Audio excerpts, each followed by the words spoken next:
fallen states and bring the power of the etheric realm back into his hands. I'm gonna show you and every one of you how to push your spirit through the veil to deathless reality. So the glow in the ever real eternal life. All right.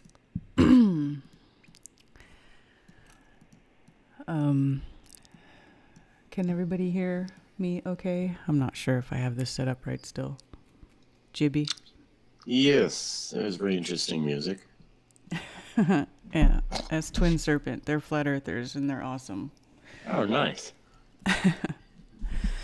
Okay, I don't really know how to start this, but if you're joining and you're here looking for a flat earth stream, this really isn't going to be about flat earth.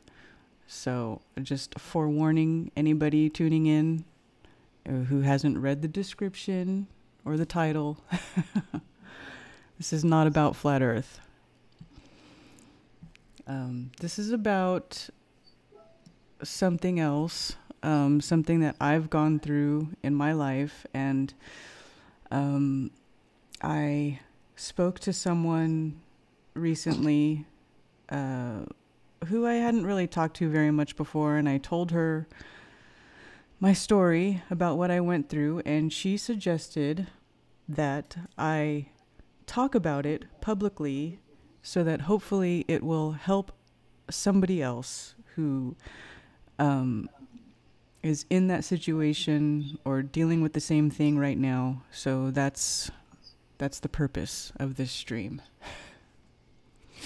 And I don't really know where to start.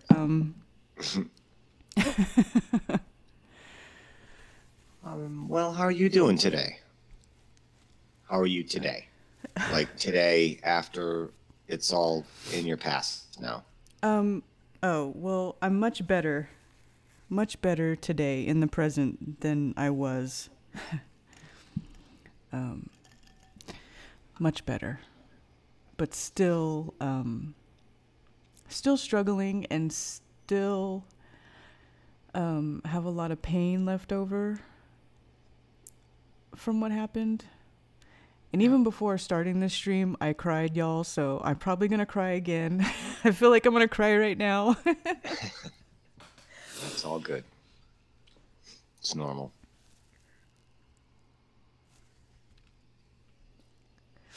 I'm going to cry because Larry's out there and I have to read what he's saying. Well, it's really upsetting.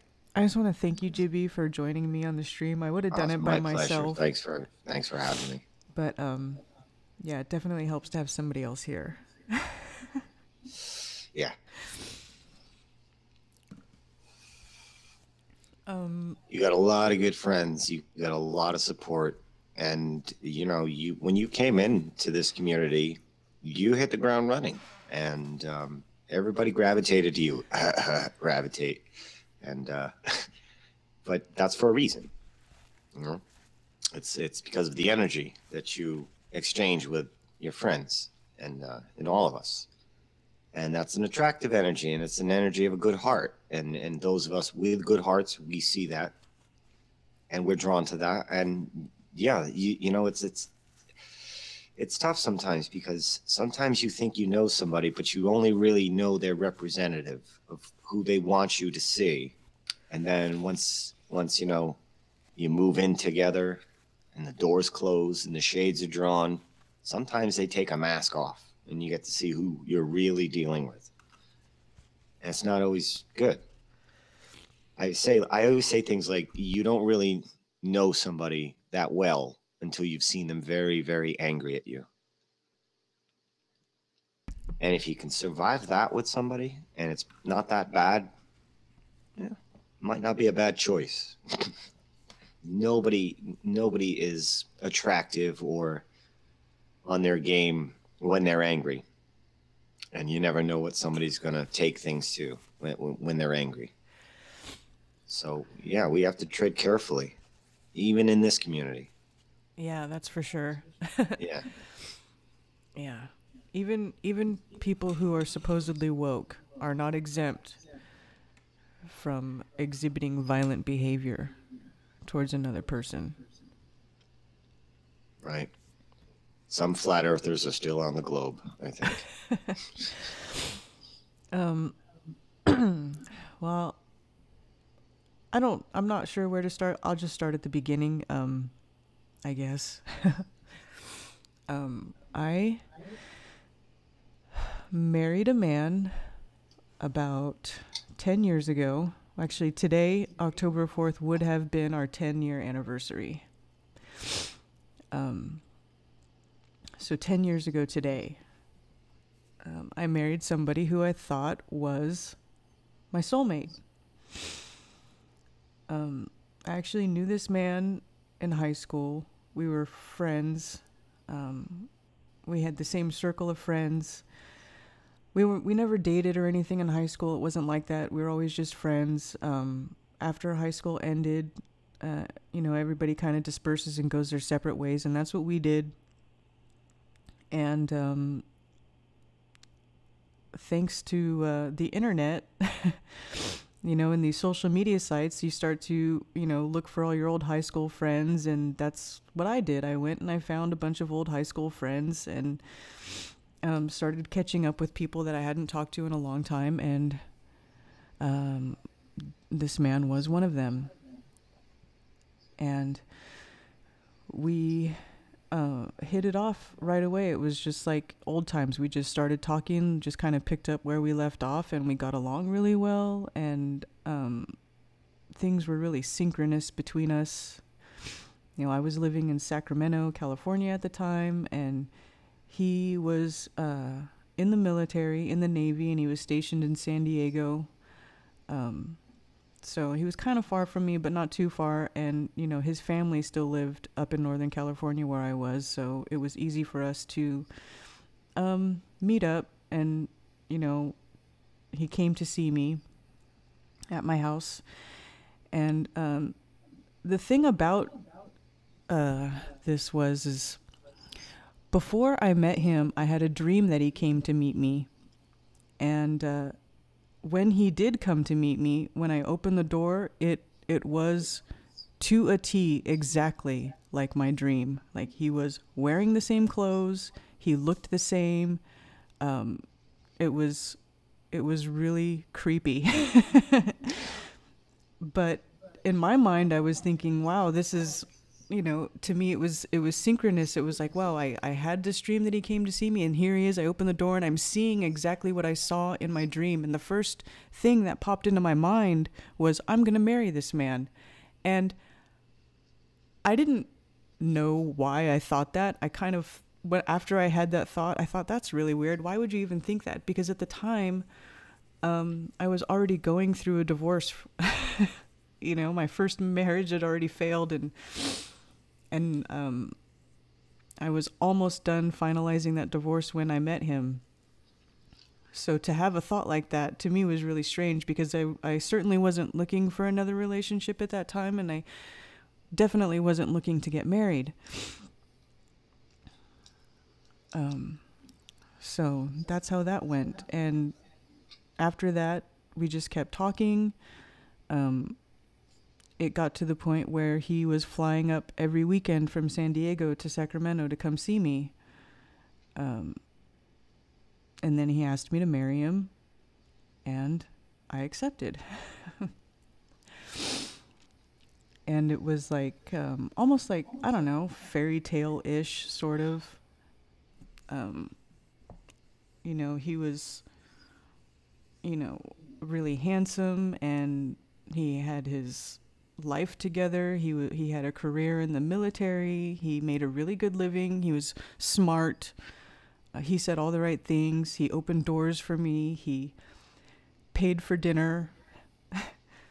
He did all the right things. Yeah, they usually do.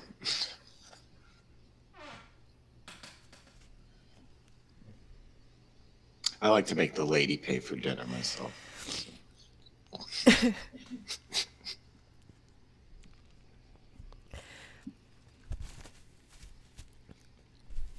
You know, and we never really argued. He was never violent. When we first got together, he never did anything. I never had any idea. Yeah.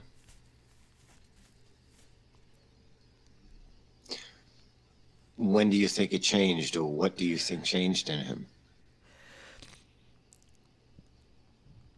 Was it something always there? Maybe you didn't see it, or did it just emerge? I think it was there. It was there. Well, now I know it was there, and I just didn't see it because I had never been in an abusive relationship before. Right. I didn't know the warning signs.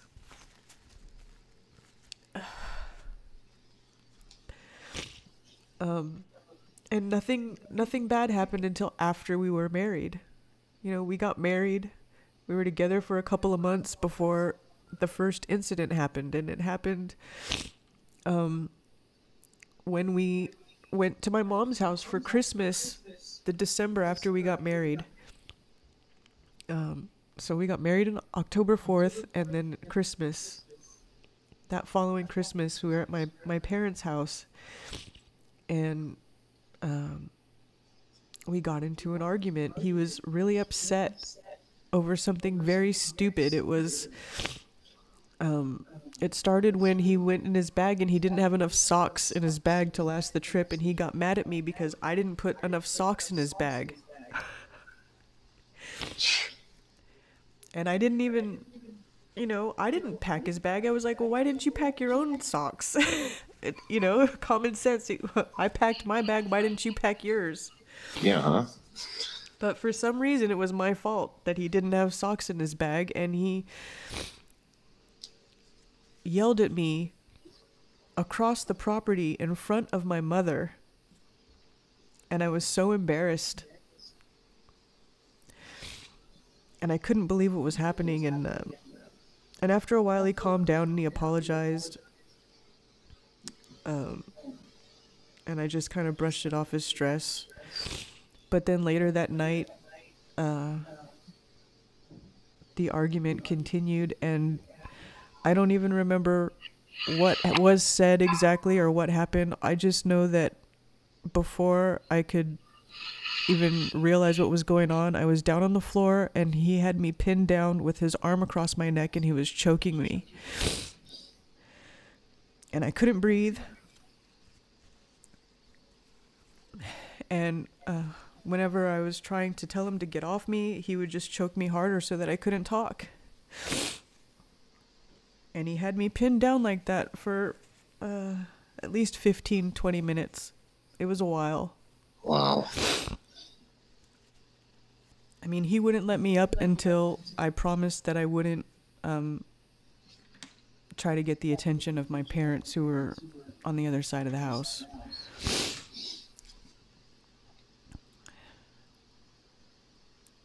And that was the first time. And that was Christmas. That was Christmas, yeah. Well, it wasn't a very Merry Christmas. No.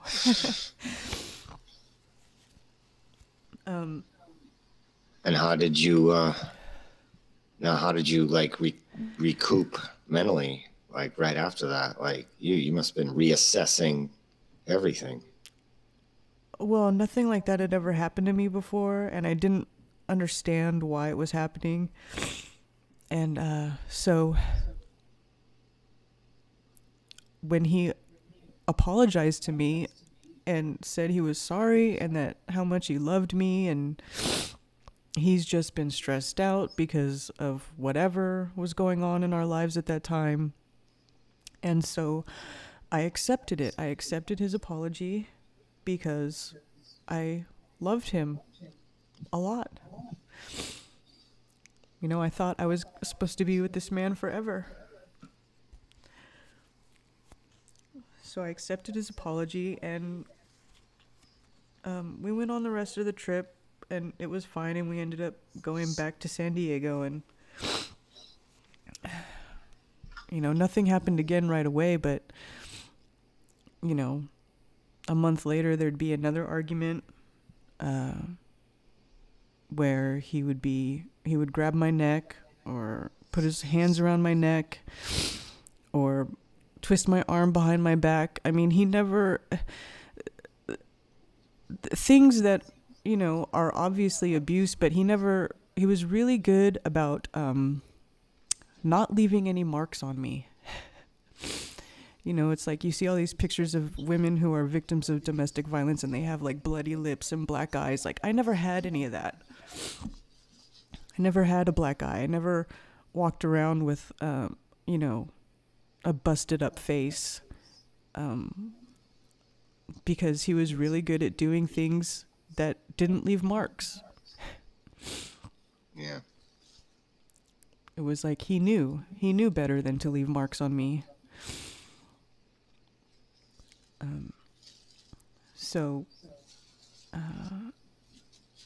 And I don't know if it was because in my own mind, my perception of abuse was that black eye or that busted lip or broken bones. You know, so I thought it was something that we could get over, or that, you know, if, you know, because I loved him so much, if I expressed to him that, you know, this wasn't okay, that maybe he would stop doing it. You know, I don't know. Very naive thoughts. When you're not familiar with abuse or you haven't been around it before, this is what you think. You know, I was never abused as a child. I never had anybody close to me be abused. I never witnessed abuse or anything like that. You know, so it was all very new to me. So you didn't know what to do or how to handle it? I didn't know. And who does? I mean, I knew what he was doing was wrong. I just didn't realize that, I think I just felt like I could make him stop. And I was wrong.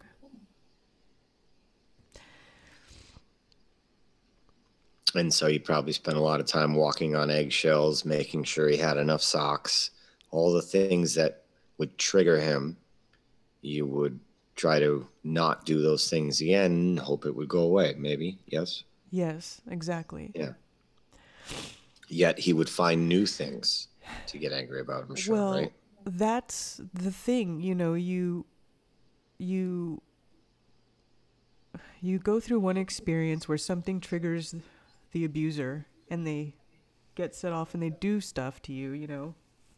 And so you think, okay, well, if this situation comes up again, I'm going to handle it differently.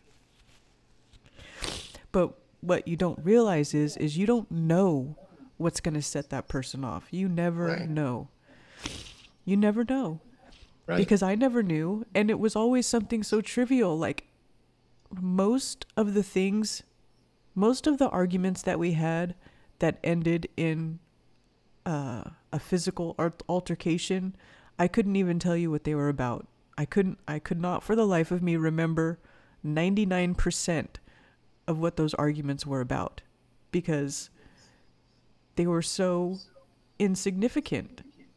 They're things that you never think would send somebody sailing over the edge like that. But they do.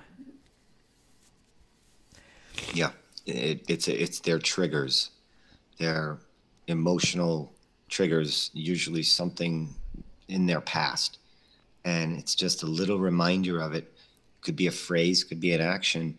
You as the victim never knows. You think it's the thing that they said, but it's really the trigger. And once the trigger is activated, then it's all hell breaks loose. It's just the triggers. Yeah, well, and like what you just said, something in their past, and this is something I didn't know before we were married, is that his father abused his mother. He watched his father beat his mother. And I didn't know that until well after the fact. You know, and I don't know that if I had known that ahead of time, if it would have kept me from marrying him, because like I said, before we got married, he never did anything like that. He never did anything. He never touched me that way before we got married. It wasn't until after where it was like, it's almost like once I was married to him, it was like I became his property, and that's how he treated me. Like I was his property. Yep. And he wanted to keep tabs on everything I was doing. You know, he wanted passwords, access to all my social media accounts, and I didn't care because I had nothing to hide, because at the time, you know, like I said, I loved him. I loved him so much. Nobody was gonna, you know, take my attention away from him. You know, when you really love somebody, it doesn't matter, you know, if Yeah, if somebody flirts with you yeah, or whatever, you know, your heart's in the right place. You yeah, know? nobody could have taken me away from him. So I didn't care. I was like, I have nothing to hide. Nobody's coming between me and my man, you know? But now looking back, it's obvious that he just wanted to control like every aspect of our life, my life. You know, he, like I said, he was in the military, but he got out of the military. And so he was transferring, you know, or changing over from military to civilian life, and he had to get a job in the civilian sector and stuff. And so he ended up, because he was a nuclear machinist mate in the military, he ended up getting a job at a nuclear power plant on the East Coast in North Carolina, where I am now. And, you know, anybody who knows anything about nuclear power, you know, there's not really any nuclear power plants on the West Coast where we were from. All those plants that are out there now are in the process of being decommissioned. So anybody who wants to work in the nuclear power field, you end up going east of the Mississippi, most likely. So that's where we ended up. We ended up in North Carolina. And I was okay with it because, you know, I like country life and I wanted to live in the country and in the woods, and that's where we ended up. And, you know, I didn't want to be that far away from my family, but I agreed to it because he had convinced me that this was, you know, the best thing for us. This is where he could get the best job, was out on the other side of the country. And now looking back, it's like he had the perfect excuse to isolate me and get me away from all the friends and family that I knew. And that's what happened. I you know, I was isolated. And I did it voluntarily because I thought, you know, we were going to build a life together. Yes, you wanted to make it work. So you're going to try to comply and cooperate together. And you're like, okay, if I work with him, he'll work with me, and this will work. And yeah. Yeah. I gave up everything. Everything. You know, we wanted to have children, and even before we had children, we talked about it. You know, he even said, I want one of each. I want a boy and a girl. And I said, yeah, me too. And, you know, I got pregnant, and my first child was a boy. And it was, you know, it was like life was going the way we wanted it to be, except for there was this, you know, thing in the background of our lives that would pop up every now and then, and that was the abuse. And it was not like it happened daily or even weekly. You know, sometimes he could go months without laying a hand on me, and it would get to the point where I'd be comfortable. I'd think, oh my God, he finally stopped. He stopped. And then something would happen, and it would set him off again, and it would be like back to square one. Yep.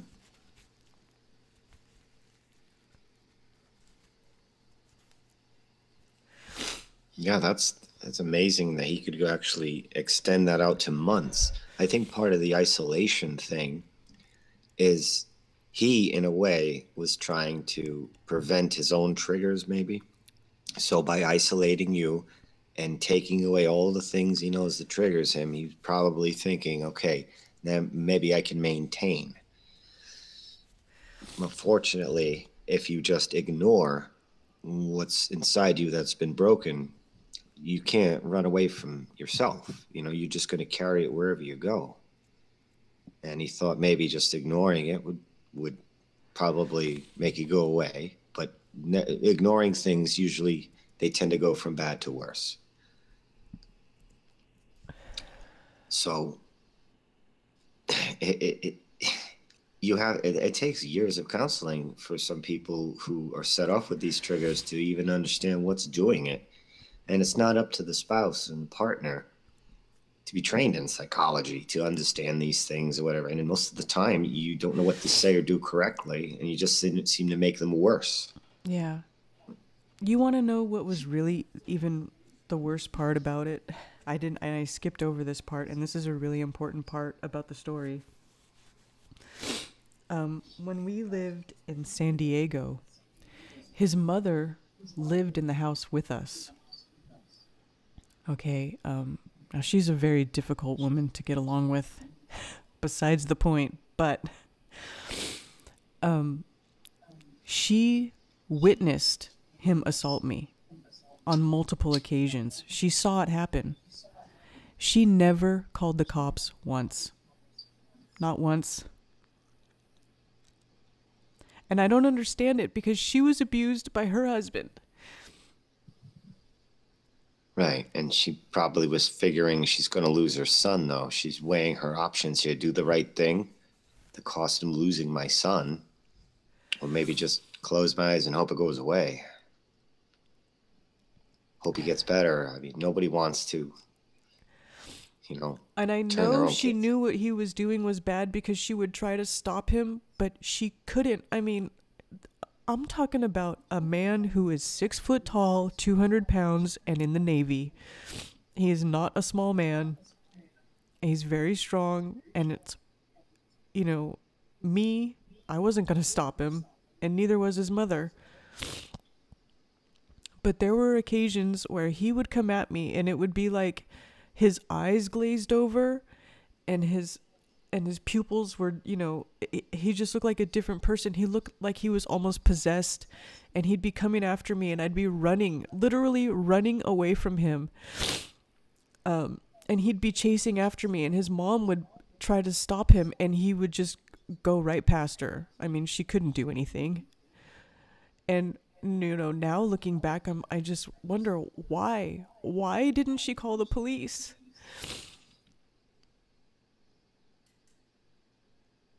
Yeah. That's the only thing I can think of. She didn't want to lose her son. Because I couldn't do it. Do you know, there was somebody who came in the chat before this stream even started saying, well, why don't you call the police? If someone's abusing you, just leave. It's that simple. Well, you know what? It's not that simple. No, it isn't. It's not that simple when you're married. Okay, when you're already married and you have children, or if you're pregnant. I was pregnant.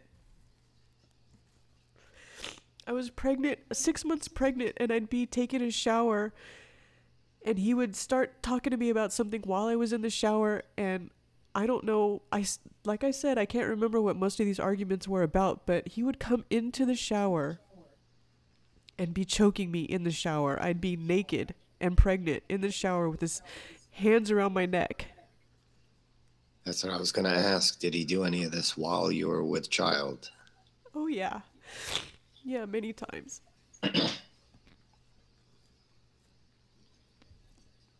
Many times. And so,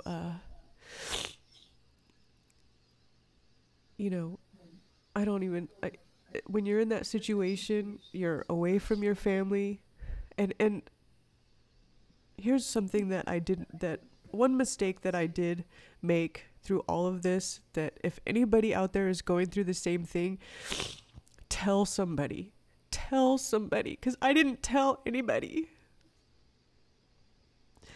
I didn't even tell my own mother. Nobody knew what was happening to me, except for my husband and his mother, who saw it, and she wasn't helping me. And it's tough just doing that too, to tell somebody, because you're embarrassed, you're ashamed, you feel like you couldn't make the relationship work or something. You don't know how they're going to feel about it. You don't know what they're going to do. I mean, it's very hard to just do that, just to tell somebody. Most people just see relationships from the outside looking in. and they only see usually the good times. And oh, they seem very in love. They get along great. Yeah. It's tough to come to those people, but you're absolutely right. You do have to tell somebody. You have to tell somebody, because if you don't tell anybody, they're never going to know. Because like I said, he didn't leave marks on my face. He didn't do anything to me that anybody could see visibly after the fact. But my body would be hurting. I'd be sore. I'd have bumps on my head. But nobody could see it. And so I didn't tell anybody. And that's something that I regret, not telling anybody. I should have told my mother.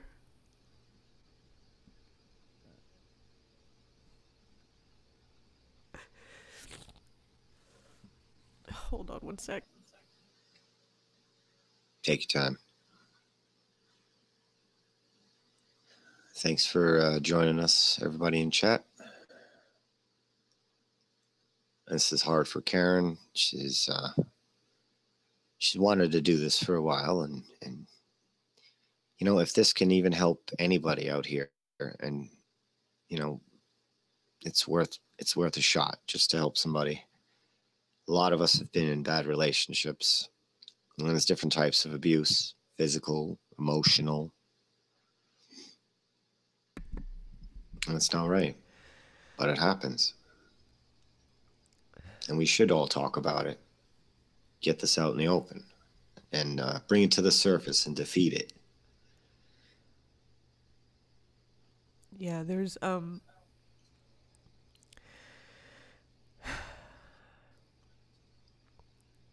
I wasn't going to talk about this. Like, this is something that's been going on with me for a while. I've already been separated from him for a year. And I wasn't talking about this publicly, really. Some people close to me know what was going on. And I only decided recently to talk about it publicly so that hopefully it could help somebody else. Hopefully somebody else will hear me talking about it, and they're in the situation and they don't know what to do, and they don't know how to get help, or they feel like they're on their own or alone. And you're not alone, and you need to tell somebody, because somebody who knows you is going to hear what you have to say, and they're going to help you. They're going to care about you, and they don't want you to be in that situation. Right. And sometimes it's too hard to pull yourself out of that situation by yourself. So telling somebody, you'll get a support system. And a lot of times these abusers want to isolate you away from a support system, from help. Yeah, I mean, that's where I was. I was 2,400 miles away from everybody that I knew. And you know what is really bad? I mean, there were plenty of really bad altercations between us before we moved out to North Carolina, and I almost didn't move out to North Carolina because of it. There was one situation that happened maybe about a month and a half before we actually moved. We were getting ready to move. He was separating from the military, and he was interviewing at the company out here to get another job, and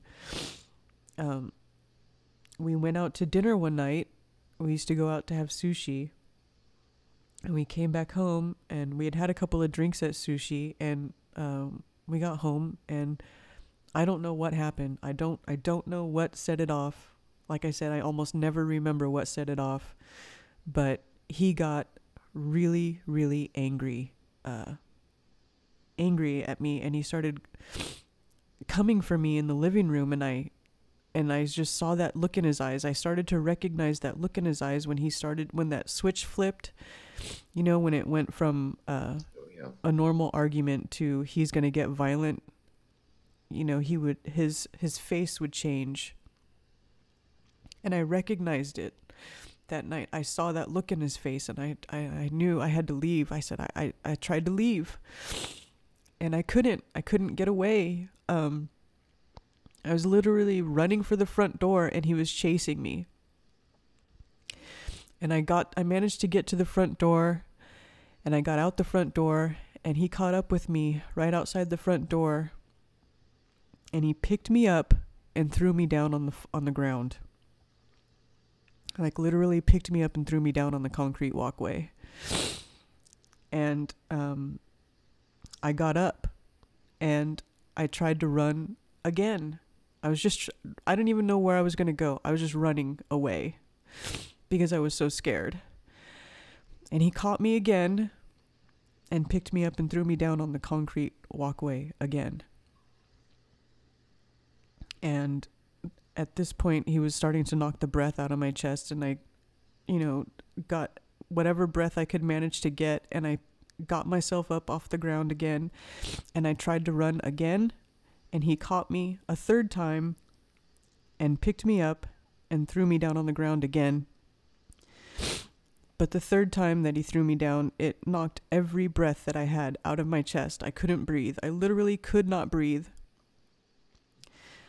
It was all I could do to pick myself up and go back in the house. I mean, I was literally gasping for air. I was like, like that bad. And I went and I locked myself in the bathroom, and I sat in the bathroom for 20 minutes catching my breath because I couldn't breathe. And the next day it felt like I got hit by a truck.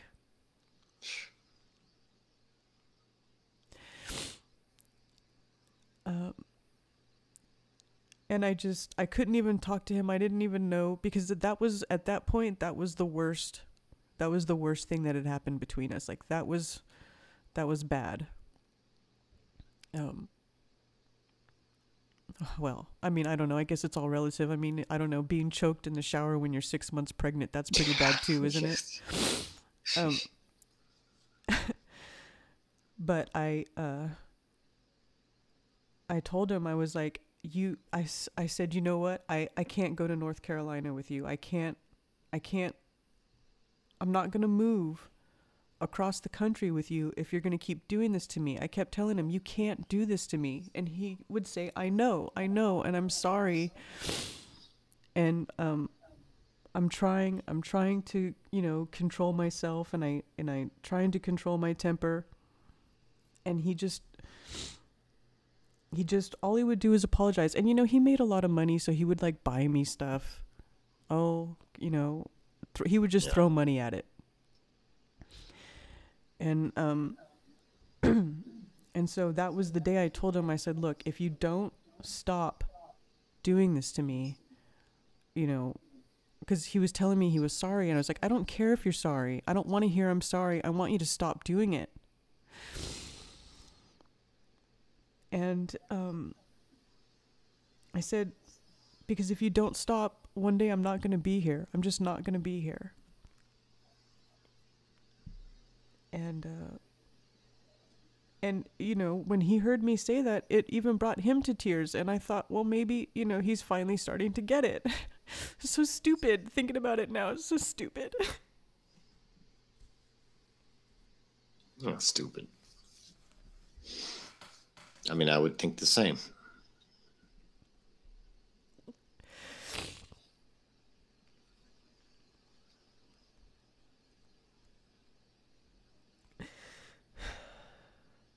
And so anyways, I forgave him again. And then we moved to across the country. And actually, when we first moved, things did calm down a lot. Our arguing stopped. Most of it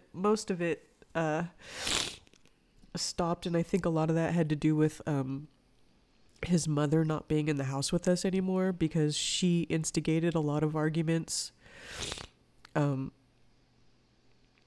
So once it was just us, things did calm down quite a bit, and I thought maybe, just maybe,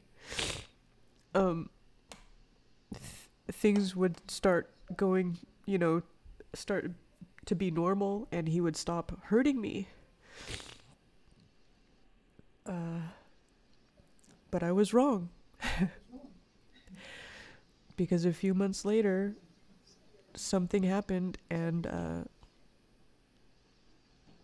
he would do it again. And not only was he abusive to me, he was abusive to my son from my first marriage. Oh. And that I had to apologize to my son so many times after we finally separated,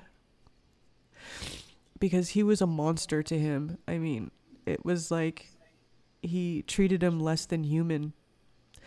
And what really sucked about that part is that when we were living together in San Diego, I had a job that kept me at work until like 6 p.m, and then I had to commute home. So he would be at home with my son for hours before I got home. And I didn't realize how bad it was, but he was spanking my son almost every day. Almost every day. And I didn't know. I didn't even know how bad it was until one day I took my son to the hospital for a wellness check. It was like just a checkup. And the doctor saw his bare ass, and he had these marks on his ass, and he says, "What happened here?" And I didn't even know that those marks were there. I said, "What is that? What is that from?" I was wondering too, what is that? Well, it turns out that my husband spanked his ass so hard so many times that he had marks on his butt. My son was 5 years old.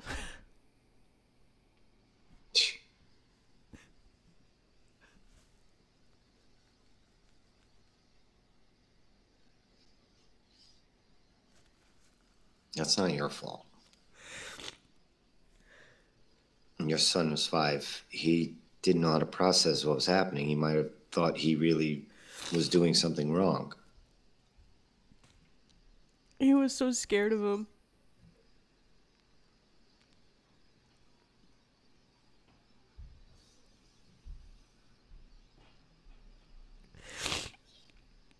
And I just feel like such a jerk for not seeing it.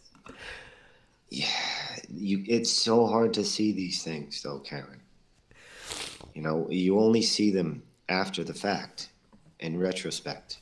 You really put pieces together much better, and yeah, and then you get this feeling of guilt. But you were doing the best you could at the time, and you wanted it to work successfully, and you didn't have experience in this kind of thing. I did feel guilty. I felt so guilty and ashamed. You know, and then from the outside, everybody thinks that our life is so great. Oh, you know, married, you know, having kids, happy life. And you know, my husband was one of those people where he was nice to everybody. He was always willing to help somebody. To everybody else, he was like this great guy. He treated everybody else better than he treated me. Yeah.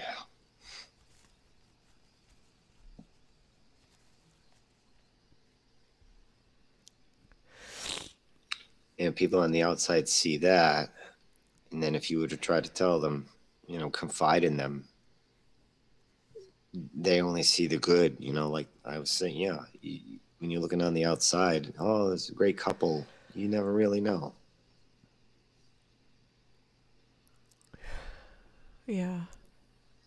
I mean, you know, we moved out to North Carolina, and at first we were living in this kind of small house, you know, just a house to live in until we could get settled and, you know, get a bigger home for our family. So we bought this chunk of land and had a house built on it. And so, you know, from the outside, it's like, it looks like a great life. Like, oh, you're living on a chunk of land, you get to build your own custom home, and, you know, you've got these great children. So from the outside, it looked like everything was great. But when the doors were closed, it was a nightmare.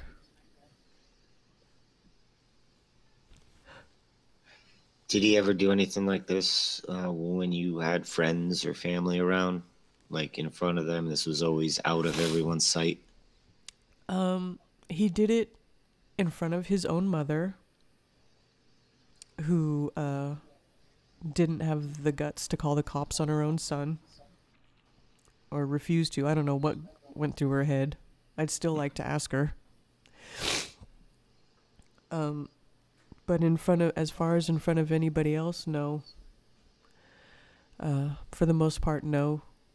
He would do it to me while we were in the bedroom. You know, he would say, I need to talk to you, and make me go in the bedroom, and then he would shut the door. And the talk would turn into yelling, would turn into violence. So for the most part, nobody saw it. Like I said, except for his mother, who lived in the house. And probably an active reminder trigger for him. Probably. You know, she worships the ground he walks on. You know, her son can do no wrong. I mean, it was so bad that we would get in arguments, and he would, you know, lash out in a completely irrational way. Like, normal people don't react to those situations the way he did, so violently. And you know, his mother would tell me, you shouldn't say things to make him so mad. Oh my God. That's what she would say. You shouldn't say things to make him so mad. And in my mind, I would tell her, I would say, you know, it doesn't matter what I said. Nothing I say warrants him hurting me, or choking me, or twisting my arm, or doing whatever he would do to me. And I still don't understand how she could say that to me, but she did. You know, I have two boys, and if I saw either one of my boys do to a woman what my husband did to me, I would not hesitate to call the cops on those boys, on my boys. I would do it. I would call the cops on them if I couldn't stop them myself.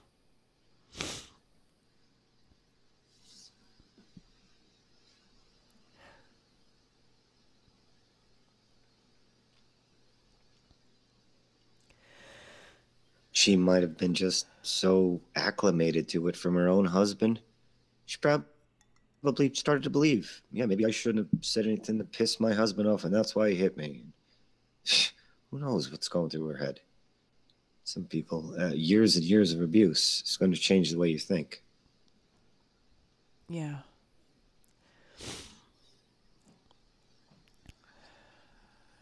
Yeah. So anyways, this went on throughout our entire marriage, pretty much, obviously. Pretty much started right after we got married, and it went on and up until the day we separated.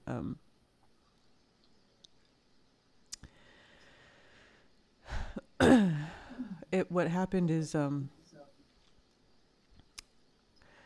you know what's funny? It's like, I loved him so much that I put up with his crap for so many years, and I just begged him to go get help, to go to counseling, you know, and he would say, I can't go to counseling, I can't, because if I do, I could lose my job, I could lose my security clearance, because when you're in the military and you work in nuclear power, you have to have a security clearance. And if they find out you're doing anything wrong, if you're doing drugs, if you're being violent, you get your security clearance pulled. And he was really afraid of that. And so that was another reason I never said anything, because I didn't want, you know, him to lose his job or his career because of it.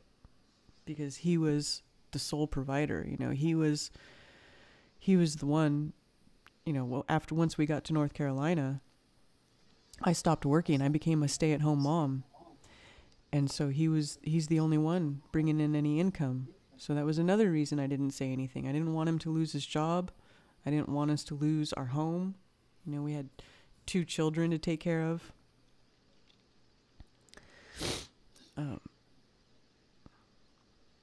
So I didn't say anything. And there were times when it got so bad when I would try to call the police. You know, people always say, why didn't you call the cops? I don't think I did not try. I tried like hell to call the cops quite a few times. He would take my phone from me.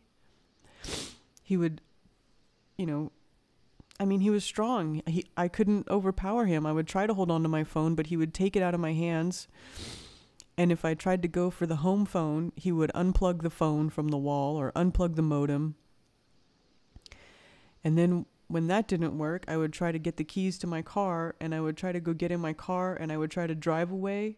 And even that, he would stop. He would jump on my car. He would jump on the hood of my car or jump in the window, take the keys out of the ignition.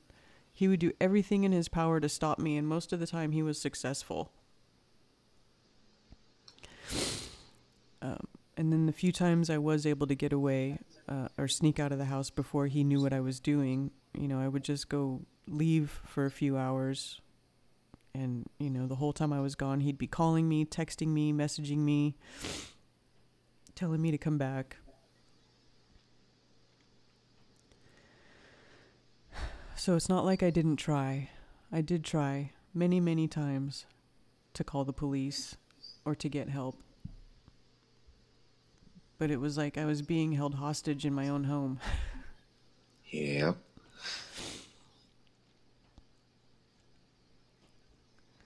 And that'll break you down. And when you're under that kind of stress and duress, it wears you out physically because the emotional drain upon you.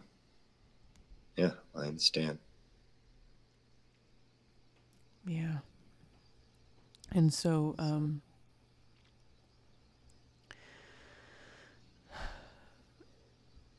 after about year, I don't know, 6 or 7, that's when I finally started to not love him anymore. And I stayed there though, because I stayed in the marriage because we had children, and I still kind of had some hope that maybe he could turn it around if I could convince him to get counseling. You know, because I told him that I didn't love him anymore, and he cried. He was so upset. You know, and I told him why. He knew why. And so that is when he finally agreed to get counseling. Was when I told him I didn't love him anymore. And the shitty part of it is that is when it was already too late. It was already too late. But because he finally agreed to go to counseling, I stayed, and I started going to counseling with him.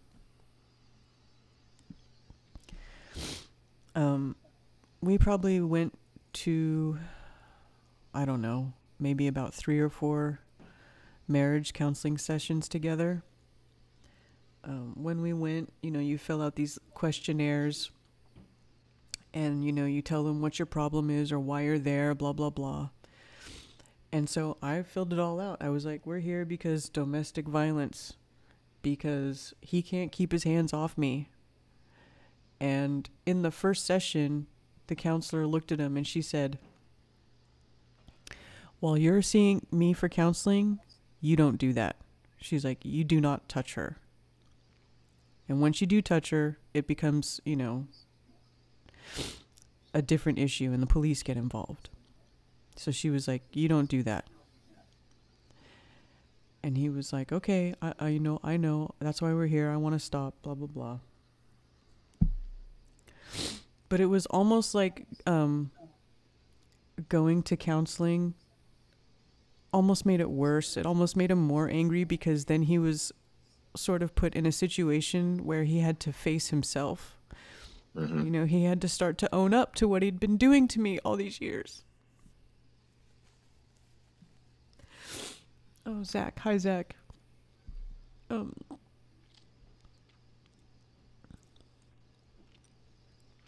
instead of things getting better, they got worse.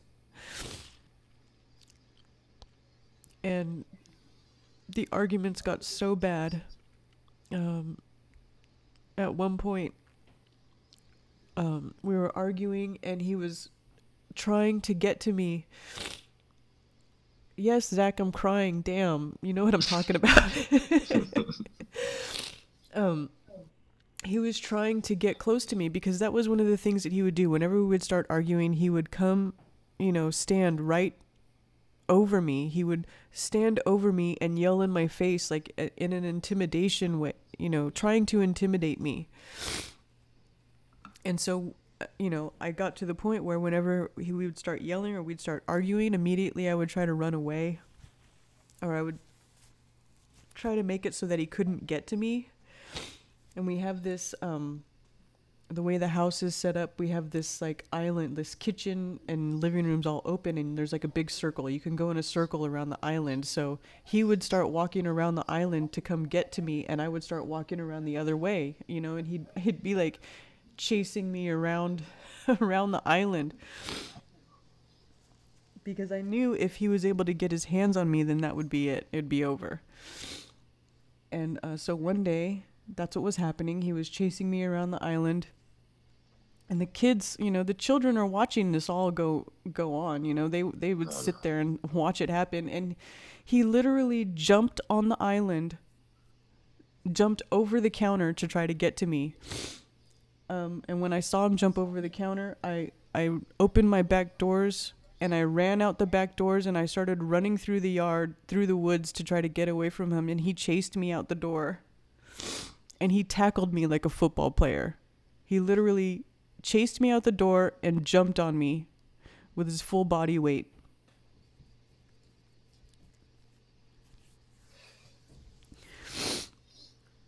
To keep me from leaving.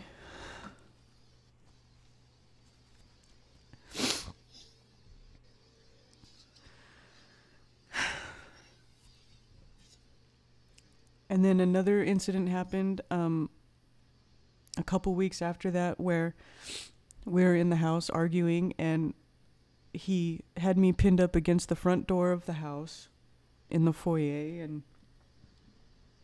and he was choking me. And at this point, I had got to the point where I was starting to fight back. So I was trying to knee him in the balls because he had me pinned and he wouldn't let me go. So I tried to knee him in the balls, and he knew what I was doing. And as soon as he knew that I was trying to defend myself, he picked me up and threw me down on the ground. Yeah, he liked to do that because he could just pick me up and throw me.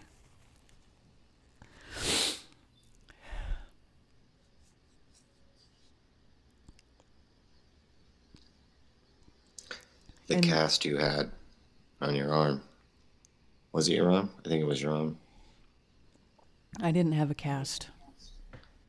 Did you have a sling? I thought you had something on your arm. No. Okay, well, I'm getting to that part. So these two pretty big incidents happened after we had started counseling, and he would beg me not to tell the counselor what he did.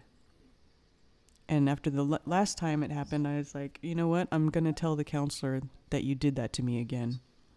And he didn't want me to. He got very upset about that. And I remember going out into the woods. And this is something that I don't tell a lot of people, but I'm going to tell it now. I got to a point where I couldn't take it anymore. I could not take anymore what was going on. And I went out in the woods and I asked for help. I was like begging anybody who was listening, like, you can say God or the creator or whatever. But I couldn't take it anymore, and I said, please help me. Please help me get out of this, because I can't do it anymore. I mean, it had been years.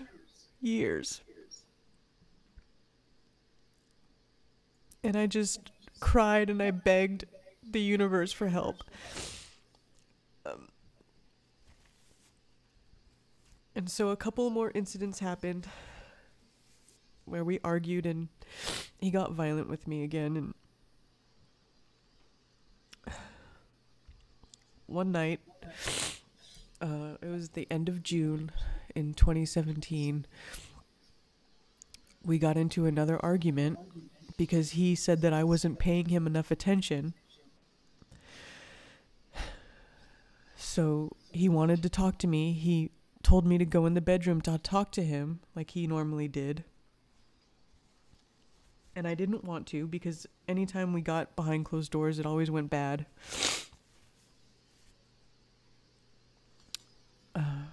But I did. I ended up going in the bedroom to talk to him. And he yelled at me and told me about how I wasn't paying him enough attention. You know, I don't know what he thought I should have been doing. But apparently I wasn't kissing his ass enough or whatever. And so I said, okay, now that you've said all that, you need to let me out of the room. And he said, no. I said, yes, you need to let me out of the room. And he said, no, you're going to listen to what I have to say. And I said, no. I said, okay, say whatever you have to say. So he did. He said whatever it was he felt so compelled to say. And I said, okay, great. Now you've said that. Now you need to let me out of the room. And again, he said no. And he was standing right in front of the bedroom door, which is in the corner of the room. And I was standing right in front of him within arm's reach of the door. And so I said, please let me out of the room. He said no. So I reached behind him and I grabbed the doorknob to the door because I was going to try to open the door to get out of the room. At that point, he took both of his arms and he pushed me so hard that I flew across the room and I hit the wall on the other side. My head hit the wall, and I don't know what my right wrist hit, but my wrist shattered. And I fell on the floor, and at first all I could feel was my head. My head hurts. And I was laying there and I was like, oh, my head, like it you know, knocked me dizzy there for a minute. And then I tried to get up and I couldn't. I was laying on my right side and I couldn't get myself up, and I didn't know why I couldn't get up. And then I felt this pressure on my arm. And I just said, you know, I think you broke my arm. And he said, no, I didn't. And I said, I can't get up. And I put my left arm up and he grabbed my left arm and he pulled me up. And when I pulled my right arm into view, there was a bone sticking out of my arm. Jeez. And his face went pale white. His jaw dropped and I looked at him and I said, you need to take me to the hospital now. That's all I could say was, take me to the hospital. And he was like, what are we going to do? What about the kids? You know, the kids were in the other room. You know, they heard all this going on. My dog was barking. He kicked the dog out of the room because the dog would try to protect me. So anytime we went in the bedroom, he would kick the dog out. And the dog was howling outside the room. And I was screaming, you need to take me to the hospital. And we had to get all the children together and take them to his mother's house, who lives around the corner, so that he could take me to the hospital. And here's the best part. Once the children are dropped off with the grandma, And he and I both get in the car, and he starts driving me to the hospital. And I'm sitting there in the passenger seat, tears pouring down my face, bone sticking out of my arm, blood running down my arm. And he's worried about what I'm going to tell the hospital about what happened to my arm. Of course. He said, "What are you going to tell the hospital? Don't tell them what happened. You can't tell them what happened." And I said, "What?" And he said, "Tell them you fell down the stairs," or, you know, he was trying to make up all these excuses. You know, he was telling me, he said, you know, I'm sitting there holding my broken arm, and he says to me, "Don't do this to me." Yeah, huh? Don't do this to me. And I said, "Don't do this to you. Are you kidding me right now?" And I just started yelling, "Fuck you," over and over again. "Fuck you, fuck you, fuck you." I was so over it. I had been through so much already. And he finally, you know, I mean, not like he never hurt me before, but this was serious. This one involved a trip to the hospital. And all he could say was, "Don't do this to me. Don't tell them what happened. You can't tell them what happened."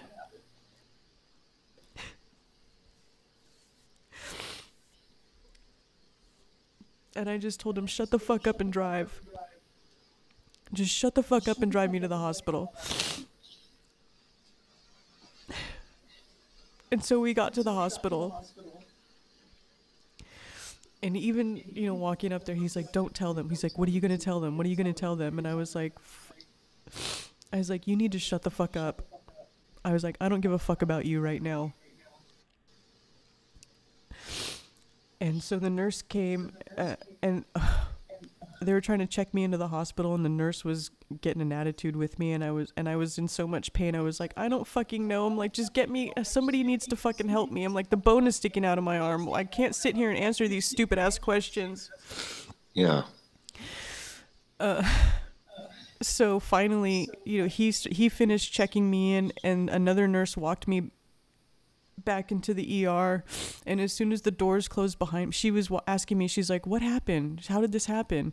And as soon as the doors closed behind me, and I knew that he wasn't able to hear me or see what I was saying, I said, "Please," I said, "you have to call the cops. My husband broke my arm. He broke my arm. He did this to me, and I need the cops called right now."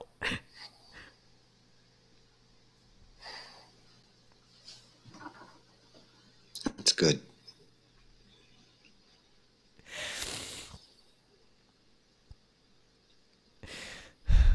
And that was the first time in 10 years that the cops had actually been called on him for what he did. All those times I tried to call the cops, all those times I tried to get help, I couldn't do it on my own. And finally, I finally got the police called on him.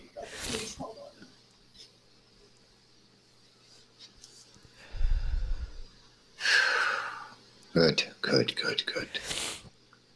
So then what? What'd they do to him? So then they come back into the room where I'm at, and they start asking me questions. You know, what happened? They wanted me to describe what happened, so I told them the story, and they were taking pictures of my arm. And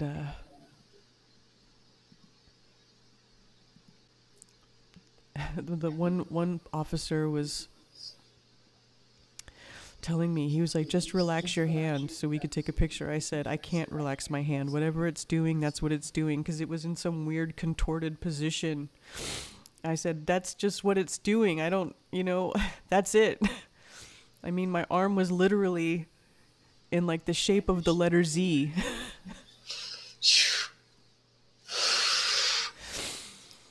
And because the bone was sticking out, they had to call a surgeon, and I had to go to emergency surgery to have my arm repaired.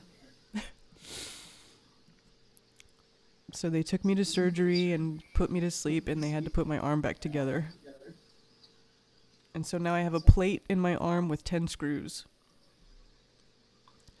And my right arm will never be the same. It'll never be the same.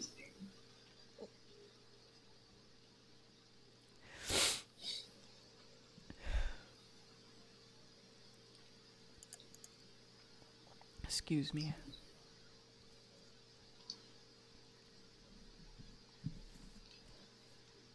They can rebuild you, Karen. Stronger, better, faster. No. I wish. But it hurts now. It's like any kind of like weird weather and sometimes it feels like somebody's sticking an ice pick in my wrist just from the nerve damage. Yeah. And yeah, so silly. You know, I have a lot of tattoos. I was telling the doctor when he was putting me in surgery, I was like, put my tattoo back together.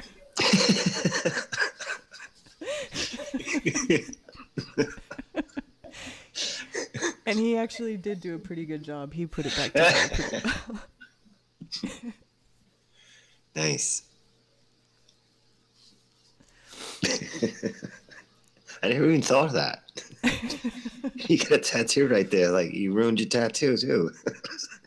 Yeah, he did. He ruined my favorite tattoo. I have this huge, like 4-inch scar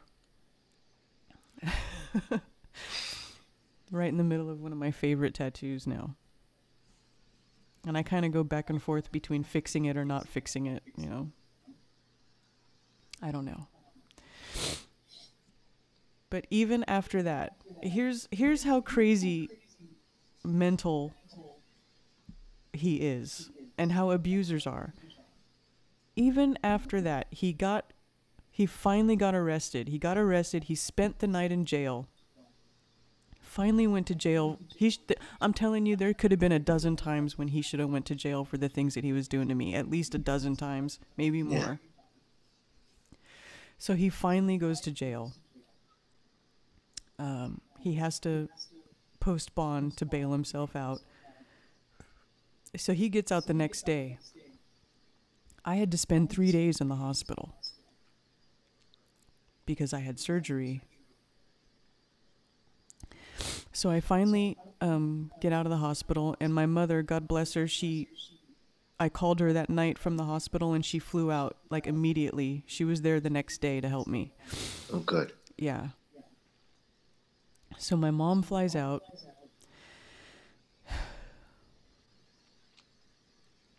And she takes me home from the hospital. And, you know, I had just got out of the hospital. I had, you know, he had, just because of what happened, he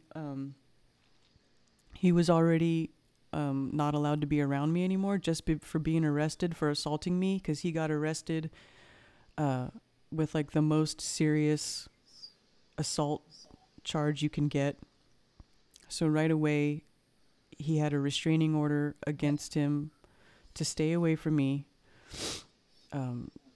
So my mom is with me, and she drives me to the bank so I can go get money to get groceries. This account that I went to go get money out of was the only account that had my name on it. He had his own bank account with his own name on it, and he never put my name on it, which I didn't really care about because he always gave me money for what I needed anyway, and I didn't really think much of it. You know, I even knew the PIN code, or he would give me the card. I had the card more than he did most of the time, and I could get money whenever I wanted. But after this happened, the only account that I had access to was the one that had both of our names on it. So my mom took me to the bank so I could get money out for groceries. And it turns out that before I even got out of the hospital, he went to the bank and took out all the money. He had his own account that had literally tens of thousands of dollars in it, because I knew what the balance was. He had an account with tens of thousands of dollars.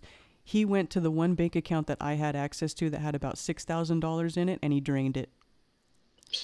So before I could even get out of the hospital from having my arm repaired that he broke, he went and took all the money I had access to.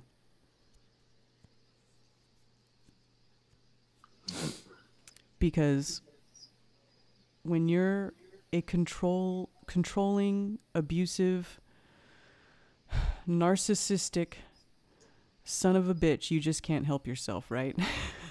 Right. So they say. So they say. I don't know.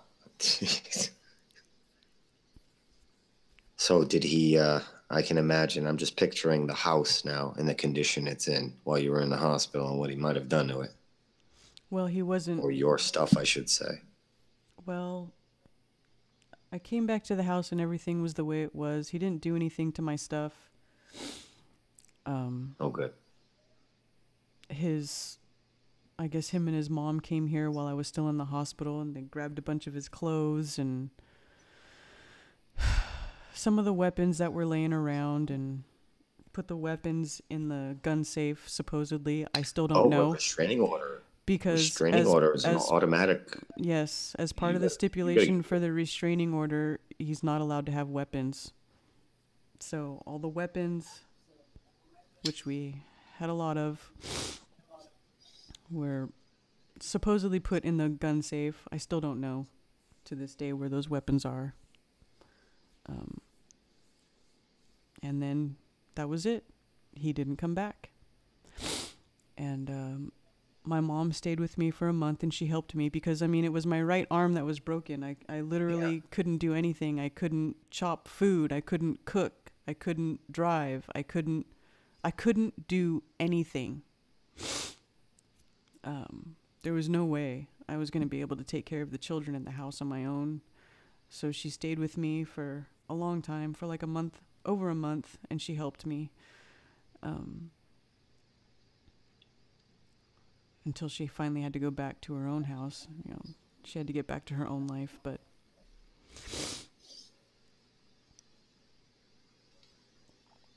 I'm yeah. so glad that finally ended for you.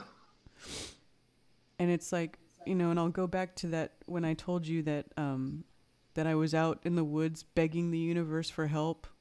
You know, it's like, help me. I can't be in this situation anymore. So this situation happens where we get in an argument and he breaks my arm and I'm in the hospital and I'm thinking this is like the worst thing. Like, how much worse could it get? Like, you know, like, why do things just keep getting worse? Like, I'm begging the universe for help and it's just getting worse. But then I realized that when he did that to me, when he broke my arm, he basically gave me my get out of jail free card.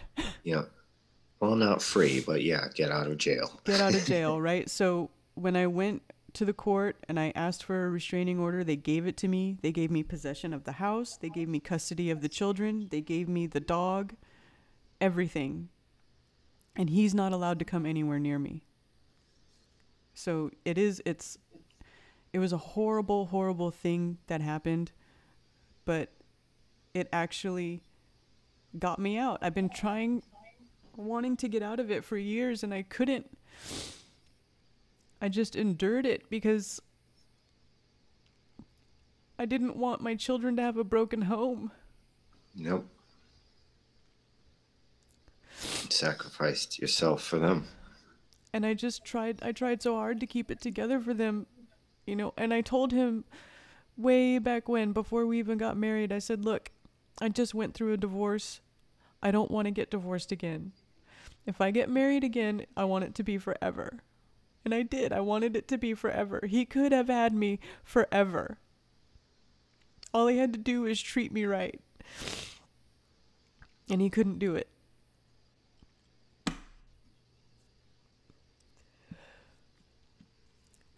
Because he wasn't right. Definitely wasn't your fault.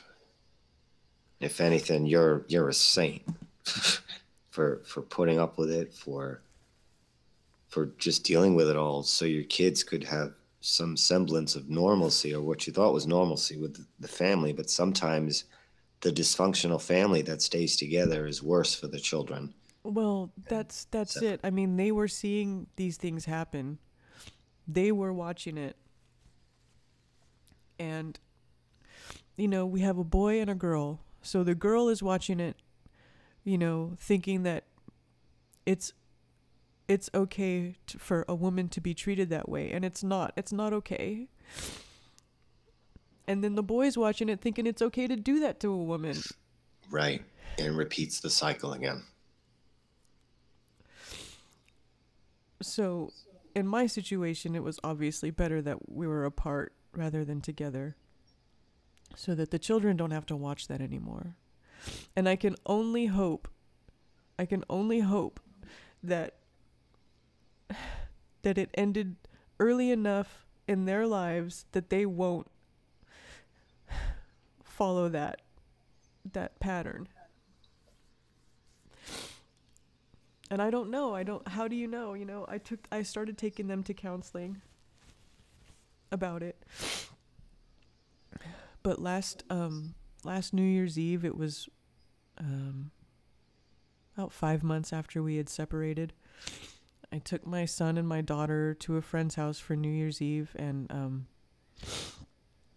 my son was getting a little attitude with me, and he raised his fist to me, and he faked like he was going to punch me in the face, and he made me flinch. And I looked at him, and he looked at me, and he goes, "Yeah," like that.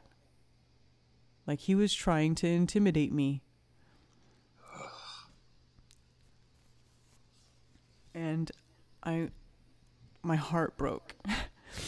But I sat up and I looked that kid dead in the eye and I poked him in his chest and I said, don't you ever raise your hand like that to me. Ever. Ever. It's not okay. And his eyes got kind of big. I think he was in shock because I was looking at him so serious and talking to him so seriously. I said, I wasn't kidding with your dad, and I'm not kidding with you. Don't you ever do that to me again, or anybody. How old was he? 7. 7. Or 8. Maybe he just turned 8. And so, but he never did do it again. After that, he didn't do it again. But it just goes to show, I mean, he'd already been learning that behavior. He'd seen it so much. For some children, when they see the domestic abuse going on with their parents, sometimes they'll go into a cycle where they don't repeat it. In fact, they do the complete opposite because they never want to experience that again.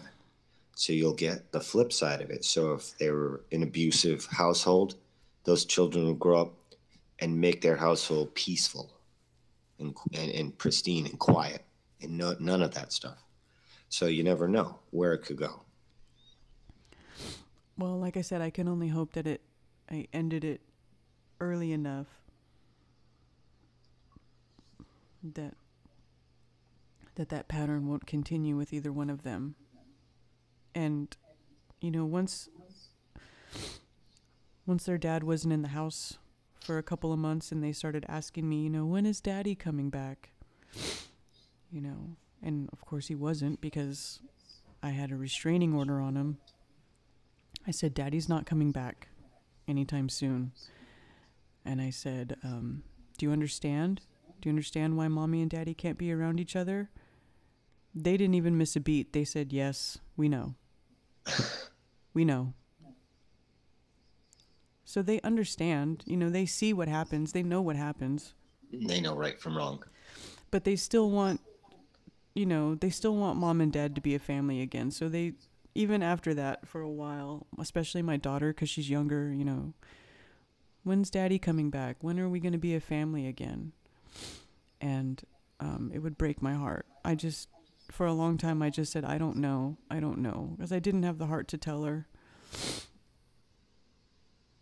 Yeah.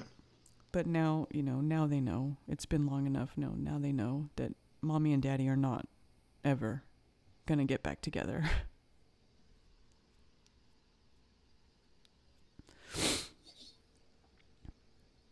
And they'll be better for it. I hope so. Well, they've got you. I mean, that's as solid of a foundation as they're going to get. on the right path. You know, they have a strong mom. And I think everybody who's been listening can certainly attest to that. They're gonna be just fine. Absolutely. I hope And so. you are now too. Yeah, I'm better. I'm much better now.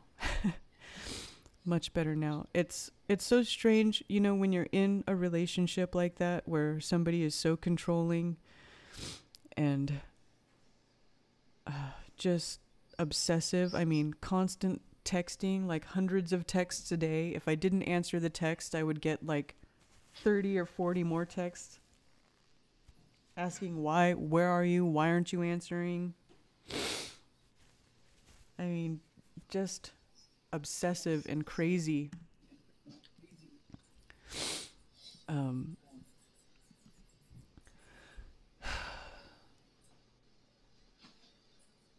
I forget what I was saying. I'm sorry. Obsessive and crazy. Oh,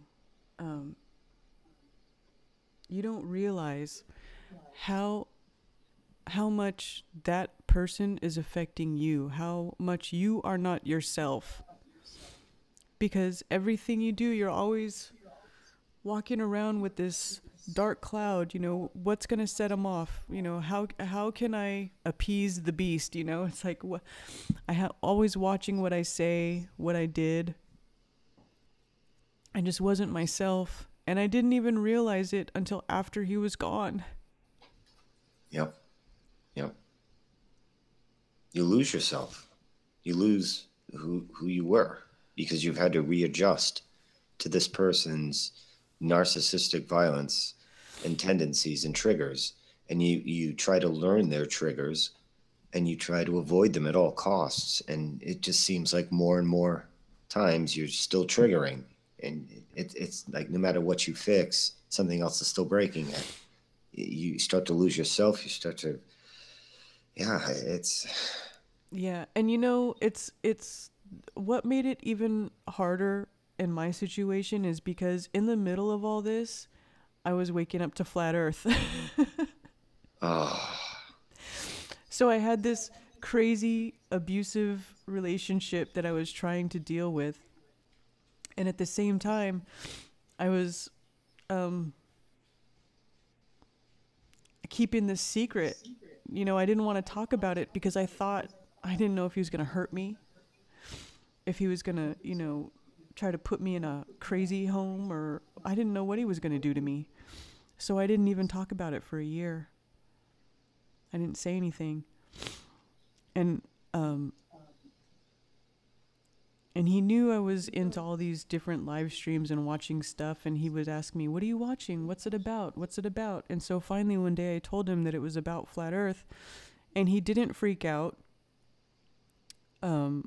He actually listened to what I had to say, and I thought at that there was one point in time I thought, well, maybe, you know, he'll wake up to and he'll see that, you know, what's really important in life, what really matters, you know, is your loved ones and your family,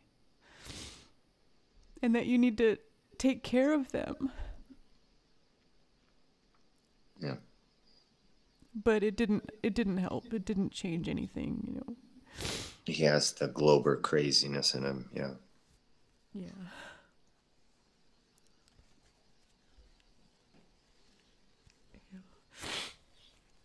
And in fact, when we had to go to court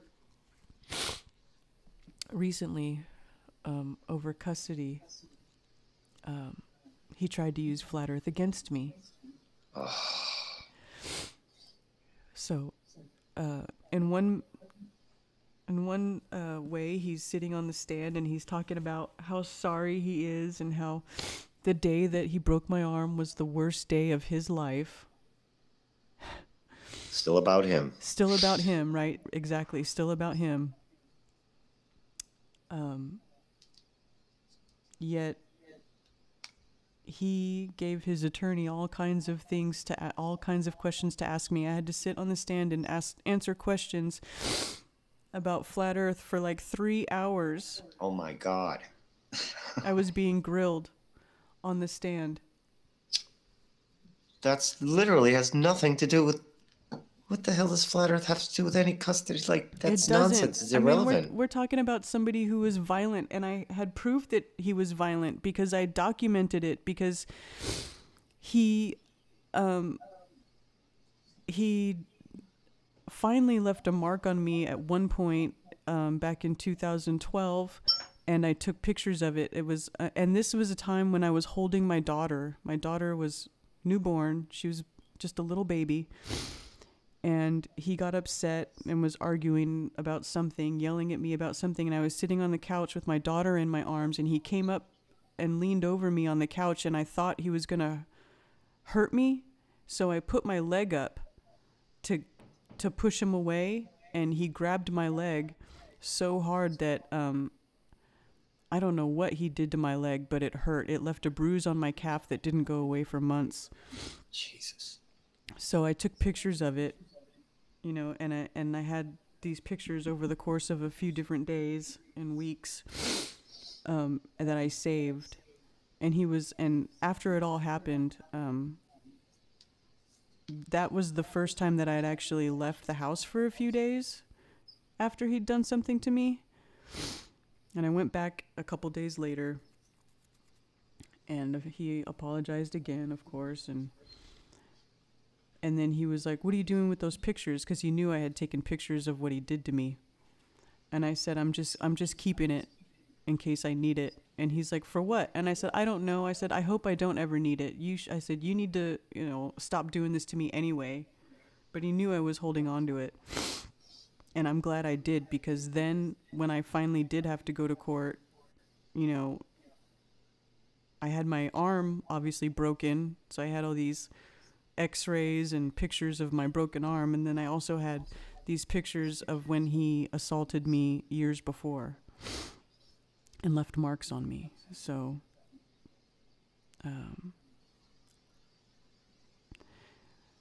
anybody going what did you ever use those other photos too?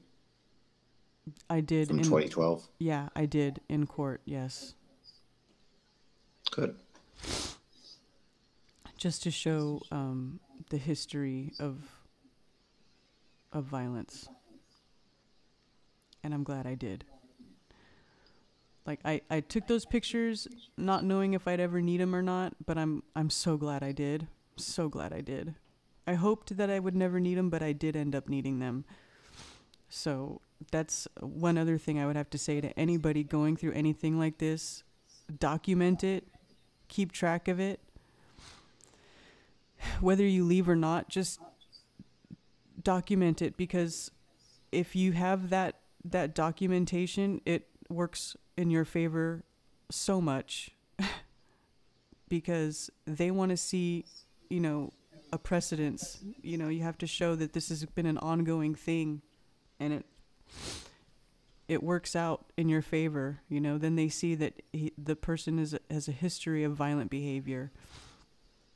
I mean, I was able to get my restraining order renewed. The initial restraining order lasted 1 year, so it was June 28th up until, well, I guess it went to August. But when I got it renewed, I didn't even have to ask the judge. He did it for 2 years. He didn't ask me any questions. I didn't even have to talk to him about it or explain anything. He just signed it off. 2 more years. He still can't have any weapons. I still get possession of the house. Child support, the whole thing. Yes. Yes. Did he ever lose his job? No. He did get his card pulled. His security card was pulled when he initially got arrested. And he did not get his security card back until he finished a certain amount of hours of counseling, which he did. And he did go to all the court-ordered counseling like he was supposed to, which I knew he would. I knew he would go to all of it. I knew he would do it, because that's how he is. He's a good little soldier boy. The only person he can't do the right thing for is his wife Or his kids. or his kids, right? To do that in front, in front of his children.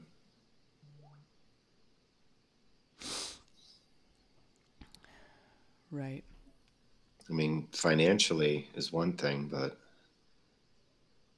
there's a lot more to raising a family the right way than financially. Yes. I mean, we would be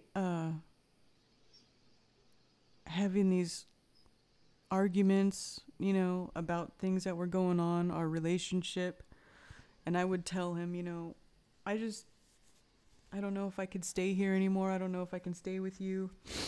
And we would be out in the driveway and he would turn around and he would say, look at this house I built you. Look at this house I built for you. Because it's a beautiful home. It's a big brick, beautiful, custom built home. It's like, it was our dream house. And he'd say, look at this house I built for you. And, oops. And I told him right then and there in the driveway, I said, that house, I pointed to that house doesn't mean shit if you're miserable inside of it. None of this means shit if you're miserable.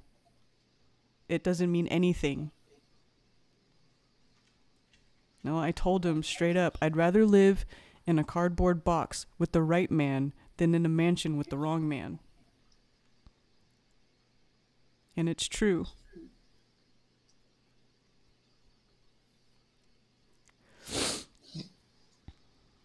You can make anything a happy home.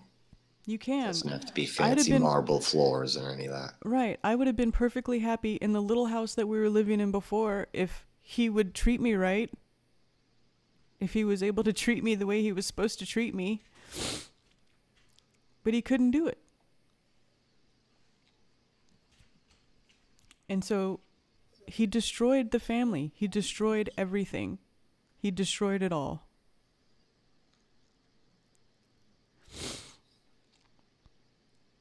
And I tried. No, he wasn't on any drugs or alcohol during these experiences. He was stone sober, right? Well, there would be alcohol involved, but it wasn't even a lot of alcohol. Like, he wasn't blackout drunk. It would be like 2 or 3 beers. Yeah, that's nothing. Oh, hey, Mark. I hope that's the right Mark. Because I just gave him a wrench. I better check.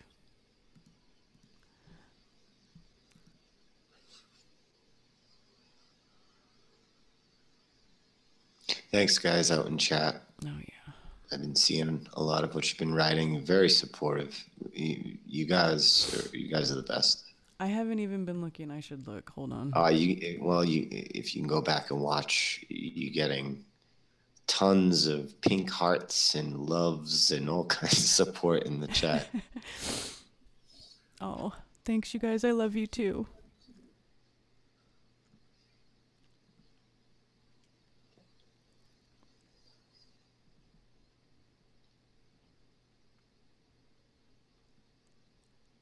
I love you guys too.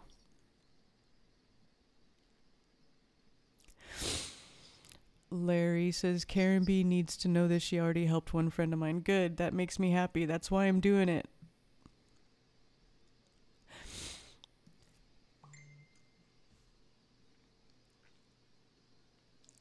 That's why I'm doing it. Because nobody should have to go through what I went through. Nobody. But people will. Even though it's not right, people still will go through it. And hopefully somebody who may be listening right now is in a very bad relationship, locked in. They don't know what to do. They might be thinking the same things you were thinking. And a lot of us were thinking to just, let's hold it together. Maybe it'll stop. But maybe I'll say the right thing that will create that eureka moment in the partner where they'll now get it and stop. You always hope for that eureka moment. And you think you might get there, and it's like, oh, it might not be much more, but it never comes. with some of these people. It just never comes. The extreme narcissistic person, like it was always about him. Don't do this to me. Look what I did, you know. Yeah. Yeah. Everything was about him. And I even think that he took pleasure in watching me break down sometimes. And I didn't even realize it when it was happening, but hindsight being 2020, and when I would think back on things and how he reacted, it was almost like once he saw me break down into tears and just be completely broken, that he felt like he accomplished what he was trying to accomplish. I completely understand that. That's exactly how it seems on the victim's end. Like they just wanted to see you suffer. And he It made didn't them feel better. he didn't have to. That's the crazy part. He didn't have to, because I was when I married him, I meant it. I meant it. I was going to stay with him forever. And I was happy too.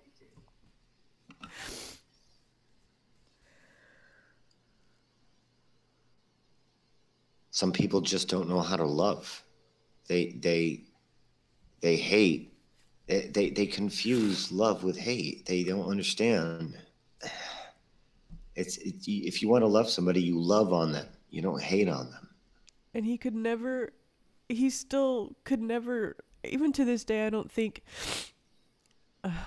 he can take responsibility for what he did, because even in court, when they would ask him, did you pick her up and throw her down on the ground? And he would say, shit like, well, her definition of throwing and my definition of throwing are different. Well, can we get the fucking dictionary out and look up the definition of throwing and see if we both mean the same thing? Because I'm pretty fucking sure that you threw me on the ground, asshole.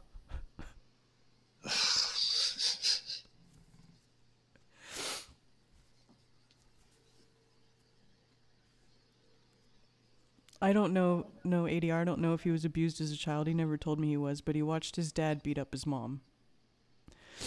And then get this is how sick his mother is. In court, she, under oath, testified that I was the aggressor. That 50% of the time I was the aggressor in these arguments. I only ever defended myself. I only ever tried to get away from him. I mean, for fuck's sake, the man was 200 pounds, 6 feet tall. What could I ever do to him? I could never hurt him. I could never hurt him. No, his mom was the enabler. She is an enabler. She was and she still is. You know, defending him. Yep. I just couldn't believe it when I heard her say that in court. I wanted to jump across the room and choke her. I mean, it's a straight up lie.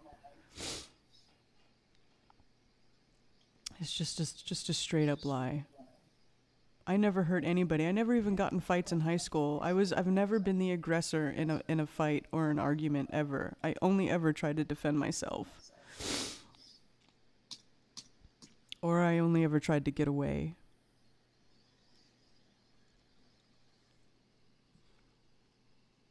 And then you pick up the pieces, you dust yourself off, and you try it again, much slower with someone. You don't have to give any details.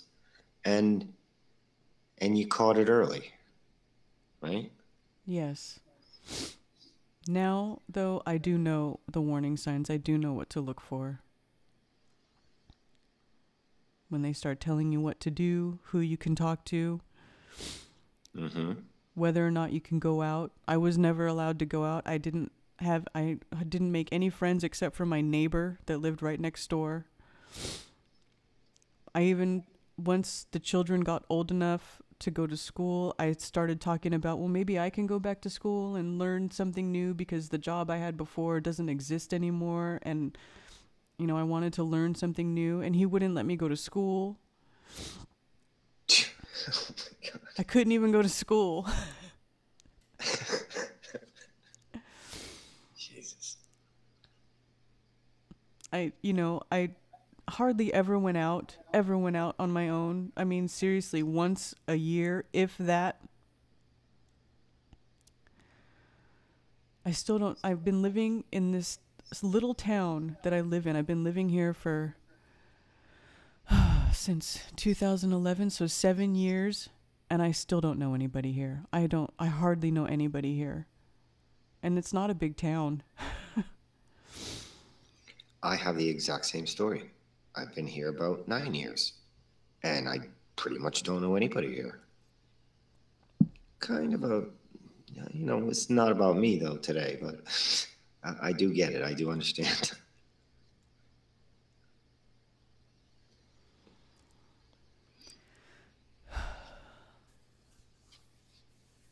So I thought you moved to North Carolina just recently. I didn't know it was 2011. Yeah. Been living out here for a while.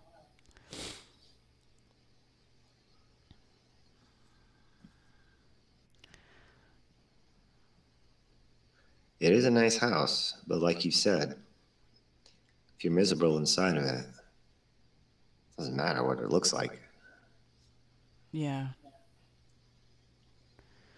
Yeah. Do you have, are you thinking about maybe like uprooting out of there just for, less reminders? I don't know what I'm doing yet. I honestly don't know. I'm still trying to finalize the divorce, and then we have to separate everything, and then I have to see where I end up from there. But I already asked to try to move back to California to be closer to my family, and I was denied. I was told I was told I have to stay in North Carolina because the children are too bonded with their father to move that far away, and they're too young to fly on their own. What? So I have to stay here.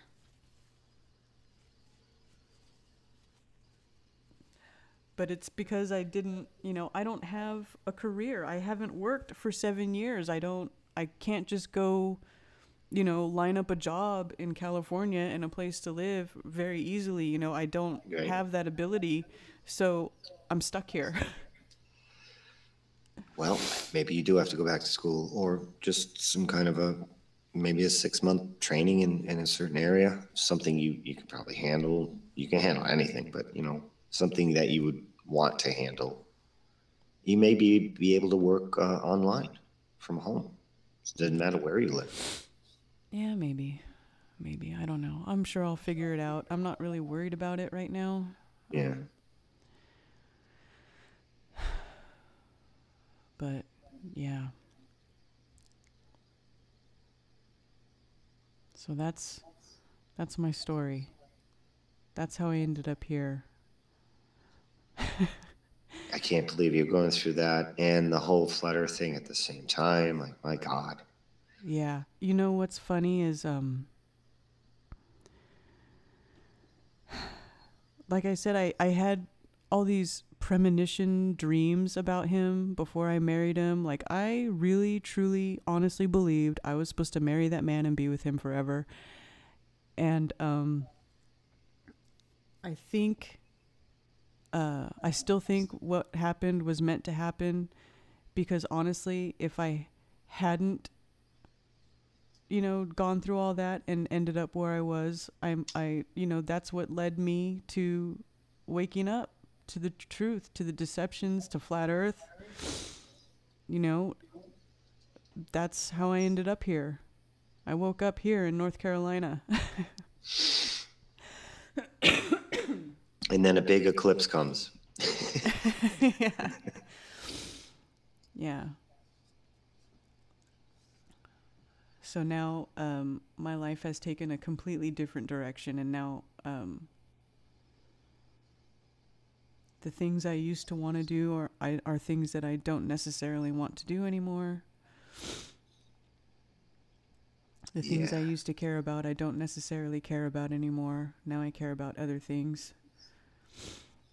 First and foremost, I care about my children being well equipped to walk through this world that they've been born into. You know, I want to arm them to the teeth because that's going to be our greatest weapon moving forward is the children. We have to teach the children. Yep. Yep.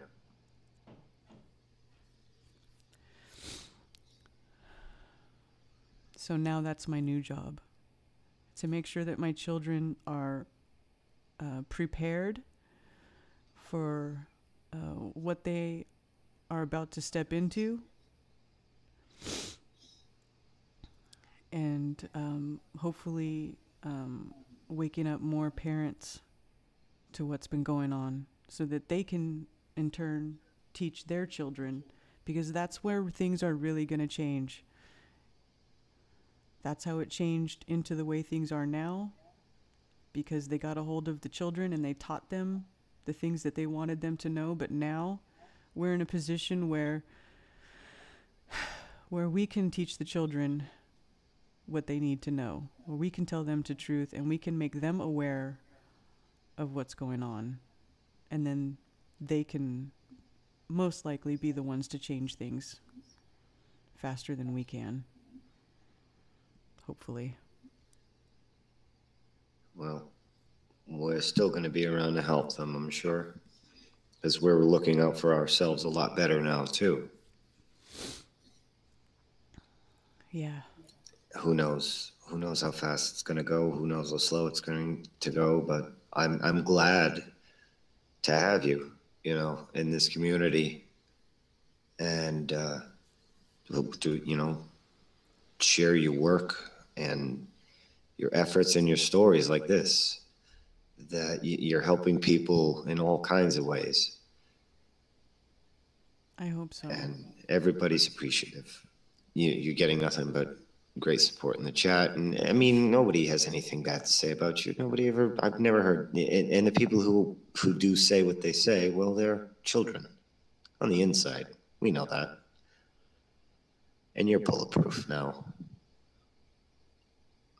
Yeah. You're a superhero. Wow. You're a hero to your children. You're a hero to some people in the community. And yeah, I hope you stay with us for a long time. And your story even helps me a little bit. I'm going to go call the cops after this hangout, and yeah, we'll be. Well, I hope it does help somebody, because it sucked. What I went through sucked, and it was 10 years, 10 long years, and I'm still going through it. I'm still, you know, dealing with him, even from the outside, even from outside of a restraining order. He is still trying to control what happens, what I can do and what I can't do. You know, it's still happening. Yeah, how does the restraining order work with internet? I'm kind of fuzzy on that one. I would assume it's still a form of contact, but. Well, he can't contact me in any way, and he doesn't, because he, you know, he's a order follower. Yeah. I mean, I hate to say that, but that's essentially what he is. Maybe that was part of what triggered him to order me around. He used to yell at me like a drill sergeant. Maybe that is part of it. I don't know. I'm not a psychologist. No, and you shouldn't have to be for your husband. Jeez.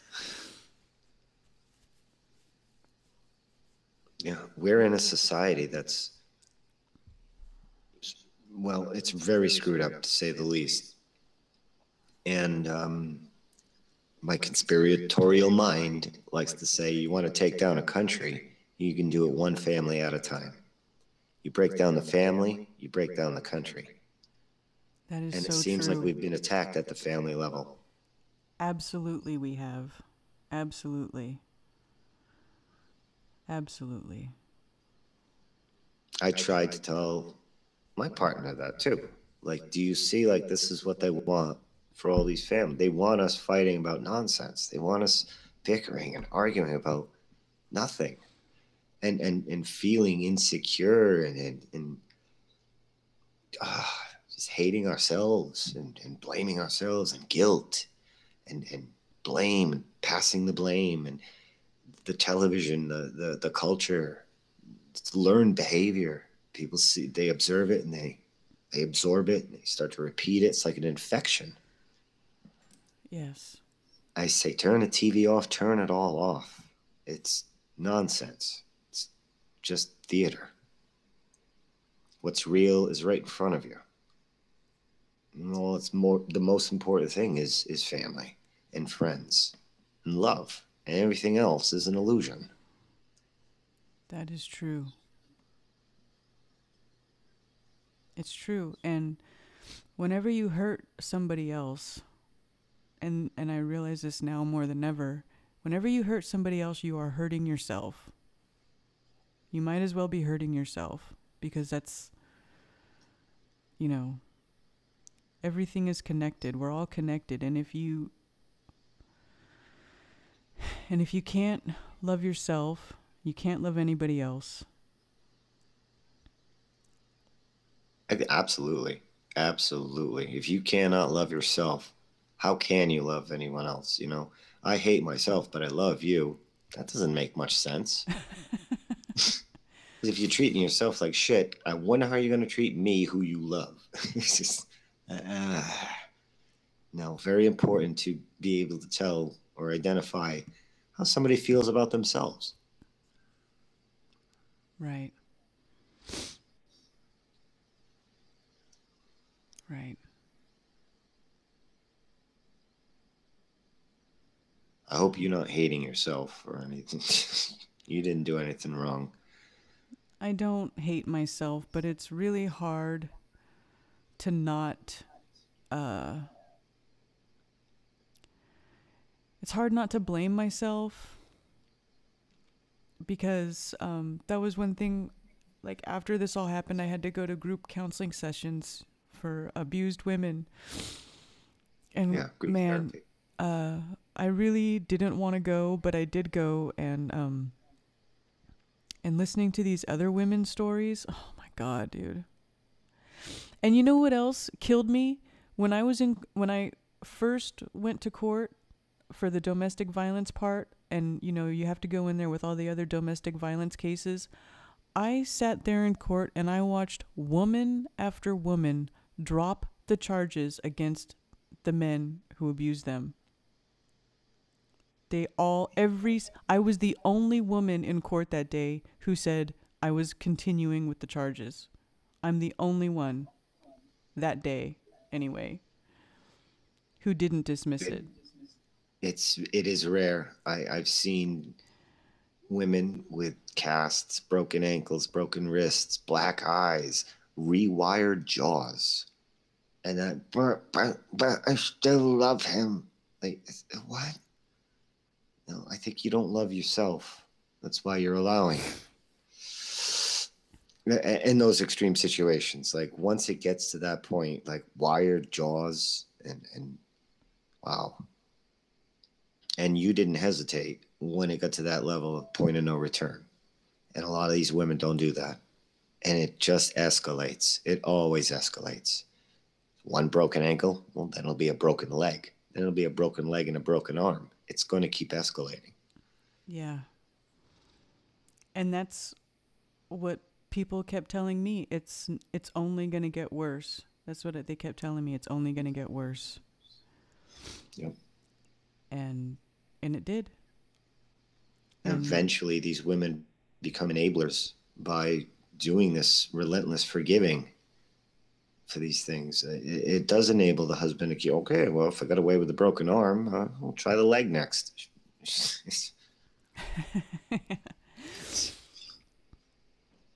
Yeah. You got out. You did the right thing. I can't applaud you enough for not turning the tail and doing what many women do, and forgive and try to forget. And I mean, you did for the most part. You did do that for a long time. Oh, I did repeatedly. I forgave him for many, many, many, many things. And I stuck by him. I tried so hard. I tried my damnedest to keep it together. I really did. Because I thought that's who I was supposed to be with. And I thought that I was supposed to help him get over that. And so that's what I tried to do. It seems like he wasn't ready for it. He wasn't ready for a woman like you. No. He wasn't ready to get over whatever's haunting him, whatever's broken him. No, he definitely has darkness inside him. There's something very dark attached to him. In fact, I talked to this woman who was a medium shortly after it had happened. I still had my cast on, actually. And she was talking to me about it, and she said, first of all, she told me that I was very strong and that I was rooted like a tree. And then she said, she asked me, she said, did you ever see any dark figures in the room at night when he was there with you? And I said, yes. In fact, I have. I have seen very big, large, dark figures walking in the room at night. Not very often, but it did happen a few times. And she told me that there were multiple dark entities attached to him. Now, I don't know if that's true, but based on everything that I went through with him, I wouldn't be surprised if it was. It's like a working model theory. Like, yep, makes sense on this model. It's like the demons, or whatever they are relieved once, their Patsy, being your husband in this case, sees your suffering. Once you have to like show that you're suffering and you're in pain, and it's like it appeases that darkness, that dark energy, that dark figures, whatever it is that cause. It's like they need to see that. That's it. It seems to fit. Call it demons, ghosts, hauntings, whatever, the dark side. It seems to fit. I don't know how else to explain it, because everybody has similar stories. It's like the face changes, the eyes change, dark shadows in the room, or it's dark energy in the home. Like, all of these stories are so similar. There must be something to it. There is. And, once he was out of the house, the energy in the house completely changed. I noticed it right away. The energy in the house was much lighter after he was gone, and I had my sage rub. I was saging the whole house. I did it probably 3 different times to finally clear out all of the negative energy that I could feel. And it took a little while, but I did clear it out of the house, and it did completely change. I also have this theory that when you have your shields up, like you're not in some kind of a self-hate infection state of mind through culture and programming or whatever, and you're grounded. I like who I am, and I'm secure in myself, and you got your shields up. These things can't seem to get to you, so they get to those around you to get to you. Like, if these dark energy or what figures or whatever can't get to you, well, they'll get to somebody who doesn't have their shields up and influence them to get to you. So the dark side may not be get to you, but they'll get to your partner who can get to you, who you let your shields down for. Yes. That's exactly right. That's exactly right. Yeah. I've been a victim on that end before too. Like, bring it on, dark side. And then sure enough,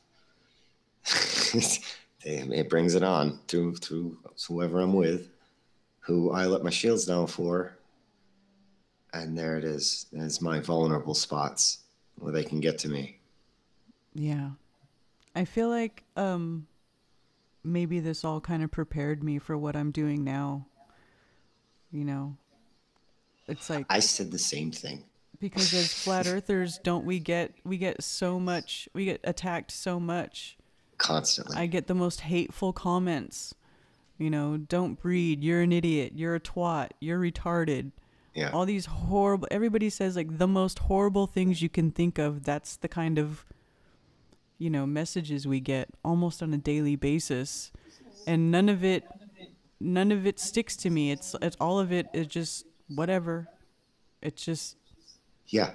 none of it affects me in any I way. think of the scene in the latest Star Wars with Luke Skywalker, The Last Jedi. At the end, there's like 5 giant walkers who just start firing upon him. And they think, you know, of course he's obliterated. And then the smoke clears.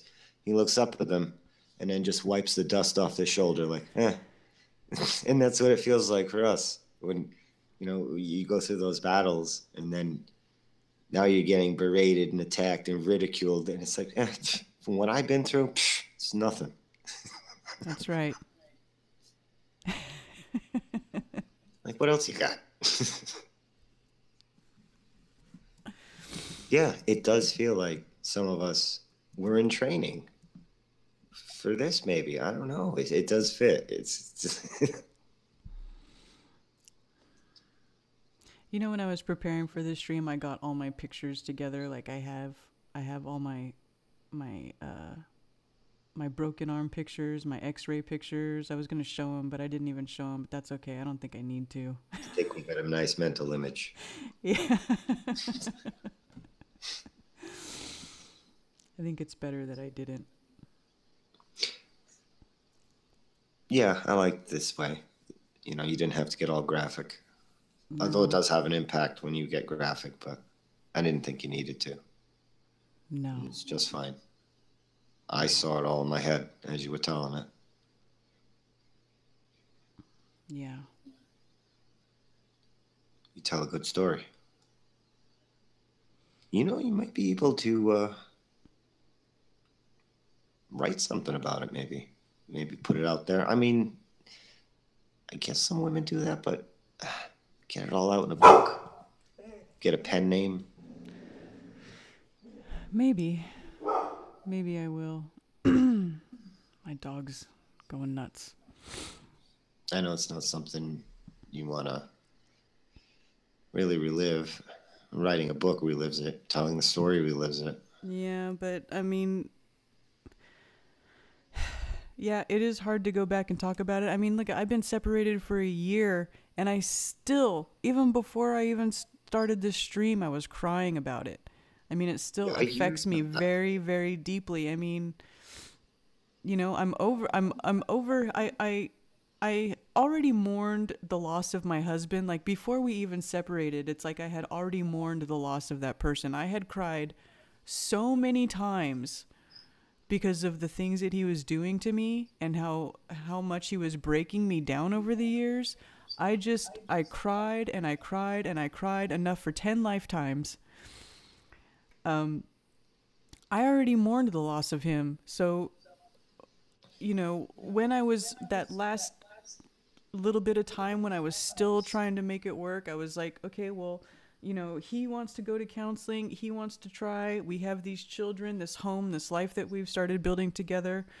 So, you know, I did try, but I already didn't love him anymore. The love was already dead. He killed it. He killed it dead.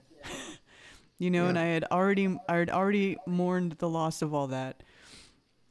So that last try was like, okay, this is the last try. This is it.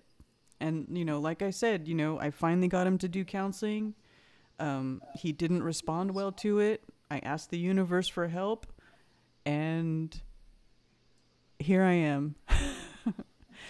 Finally free of that. It felt like a prison. My house felt like a prison. You know?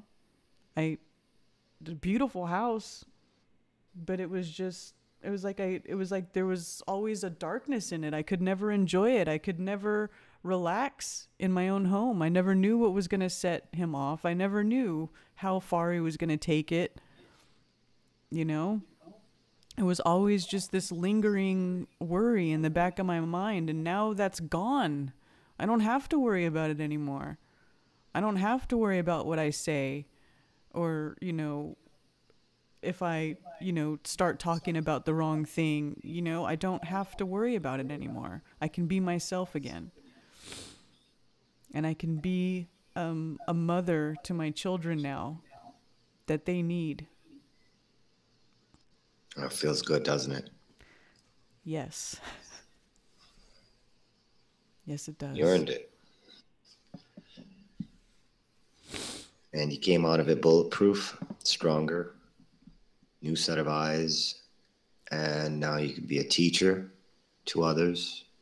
You can help others. You're much, much more powerful from the experience.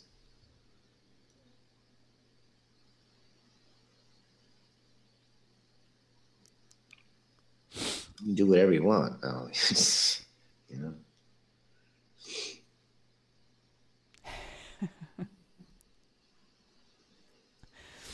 And you're definitely not the type who's going to repeat it.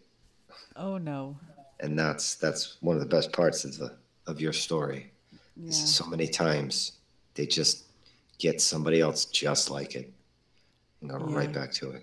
Yeah. But you see the warning signs and you cut out early, and that's you're a trendsetter. Yeah. I hope it's a trend that picks up. Well, maybe, yeah. Yeah. I don't know. I just hope that I can help somebody if they're in a situation like that, or they don't know what to do, or if they don't feel like they are strong enough to get out of it. You are strong enough to get out of it, and you can move on from that. It's sort of like one of the things that I learned in the counseling that I went to is like you're only responsible because you are letting it happen. You're letting this person do that to you, and you need to get up and walk away because they're not going to let you walk away. You have to stand up and you have to get yourself out. And it is possible to get yourself out. And it's hard. It's hard as hell. Yes, that's why tell friends, tell family, and they'll make that transition, that lifting yourself out of that much, much easier. Yes. Doing it by yourself is very hard. And lucky you had the support of your mom right there. That was awesome. Yeah. Yeah. Nobody deserves that. And who knows what's happening here, really. And we're dealing with so many things. And we're in the dark. We're in the blind. We're feeling around the walls of a dark house trying to figure out what's going on. What's going on in this country? What's going on in this world? What's happening to all these families? Divorce rates, 70, 80%. Yeah. There's something wrong here. Yeah. I mean, who knows exactly what it was that made him out to be the person he is, but I know a big part of it was that he watched his dad abuse his mom. And she makes excuses for him. I don't know if she made excuses for her husband too. Sounds like she probably did. She might have. In fact, I meant to ask her after she said that in court that I was 50% the aggressor, or it was half my fault when he attacked me. I wanted to ask her, hey, when Billy Joe beat you up, was it half your fault too? Yeah. Yeah. They always like to shift, and it always seems to be 50% of the blame onto the victim. Yeah.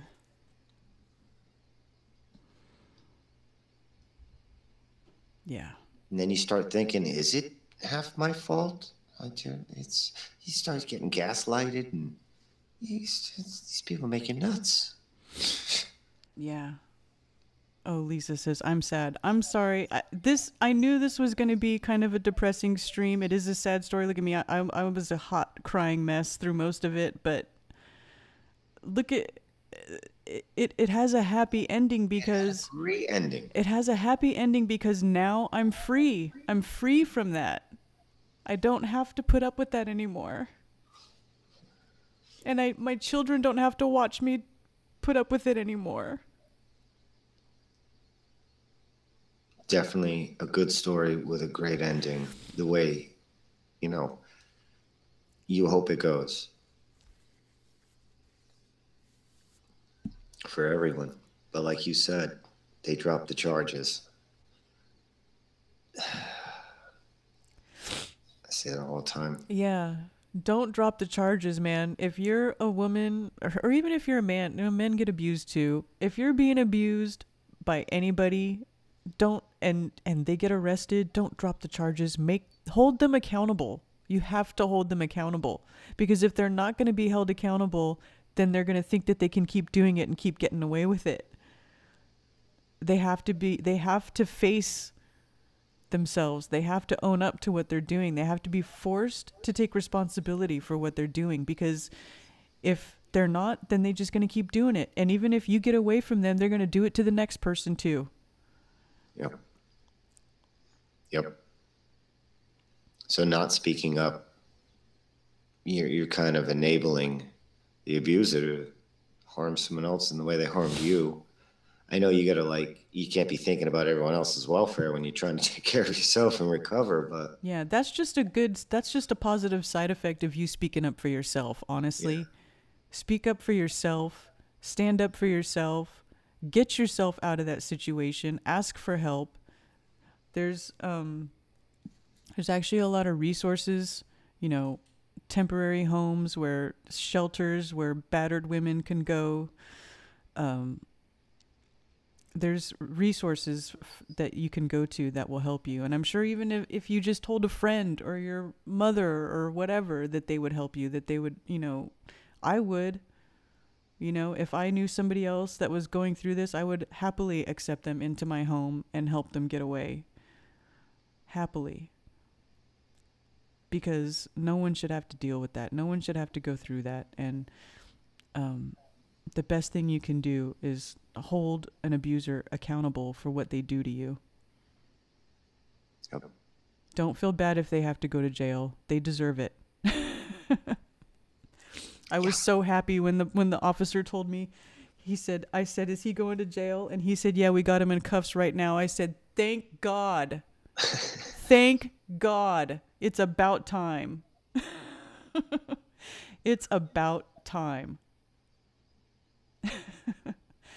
And you know what was so funny is my mom told me that when she went to pick the children up and he was there, that he was complaining because they didn't give him water while he was in jail.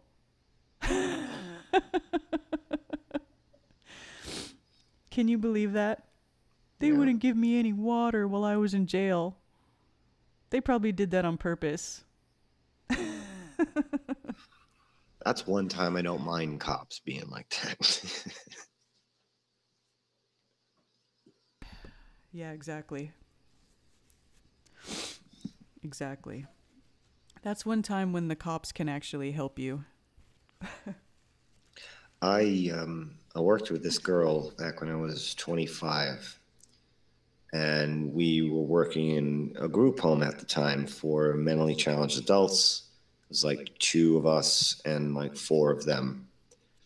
And she had one of those kinds of boyfriends, exactly, who would, it was, you guys almost told me the same stories between the 2 of you. And so I would, I'm working with her 8 hours a day whenever we worked together. And she eventually started to tell me about that guy who was also a coworker of mine over in another facility. So I had known him, they were a couple who both worked at the same place because that's the kind of guy he was. He wanted to keep an eye on her. So it's like, if you're going to go to work, you're going to go work where I'm working. And he kept track of her. He eventually, eventually it got to a point where he physically assaulted me because of his raging jealousy about us working together. And he came up to my car one day and he just starts punching me. Luckily, he doesn't have good aim. It just knocked my glasses off. And then I threw it in reverse, grabbed his arm, and I said, we're going for a ride. And then his arm slipped up. And I went and complained to the people at the facility. And as I was telling them the story about what just happened, they walked away from me. Like, they didn't want to hear it. It's like they don't want to. It's a big legal mess in these situations. And so that I just happen to be dealing with some real creeps in nonprofit corporations. Well, anyway, I told her, look, I will be a witness for you. You need to press charges on him. You must press charges on him. I mean, he would do this in front of her family. He would choke her out and bang her head against the dashboard of the car and things like that. Just choke her out until she turned pink. And just as she was about to fade out, he'd let go. Oh my and God. He did break her arm and all of those things. And I said, look, I seen this guy firsthand. I will support you. I'll go as a witness. And so she went to do the process. And so I'm sitting there, waiting to be a witness in the court. And it just gets dropped. And it's because she keeps chickening out because he has a really shitty lawyer who was telling him, just tell her, drop the charges or else, that kind of thing, blah, blah, blah, blah. Because he was the type, he had money. So whenever he got arrested, he's out in a few hours. And then he goes right back to her, starts slamming her head on the floor. And it's just, so she was getting to the point where she just didn't feel like she had anywhere to go. Well, as soon as he gets out of jail, he's going to come right after her and make her pay for that. So I'm like, no, I'll be a witness this time, blah, blah, blah, blah. She ended up staying with him. She couldn't break free, even with my help. I'm getting involved and guys attacking me, like just trying to help somebody. And sometimes they're just so beat down. They're just so, if you're in it for too long, I don't even think you can leave. After a certain point, you just accept your fate. Just like, yeah, he's going to kill me eventually. There's nothing I can do. And that's how she was getting. I was almost there. I'm glad you didn't get that far. I was almost there, and there were even times after he broke my arm during that first year where I thought maybe I should go back to him.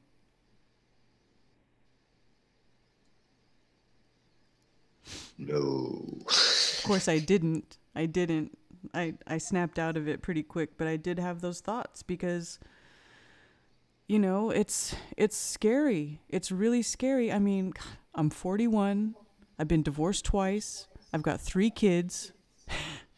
I mean, yeah, and that's you want to common, talk about actually. Having like a sort of midlife crisis about your situation. It's like, oh my gosh, it's like, am I going to be alone forever now? But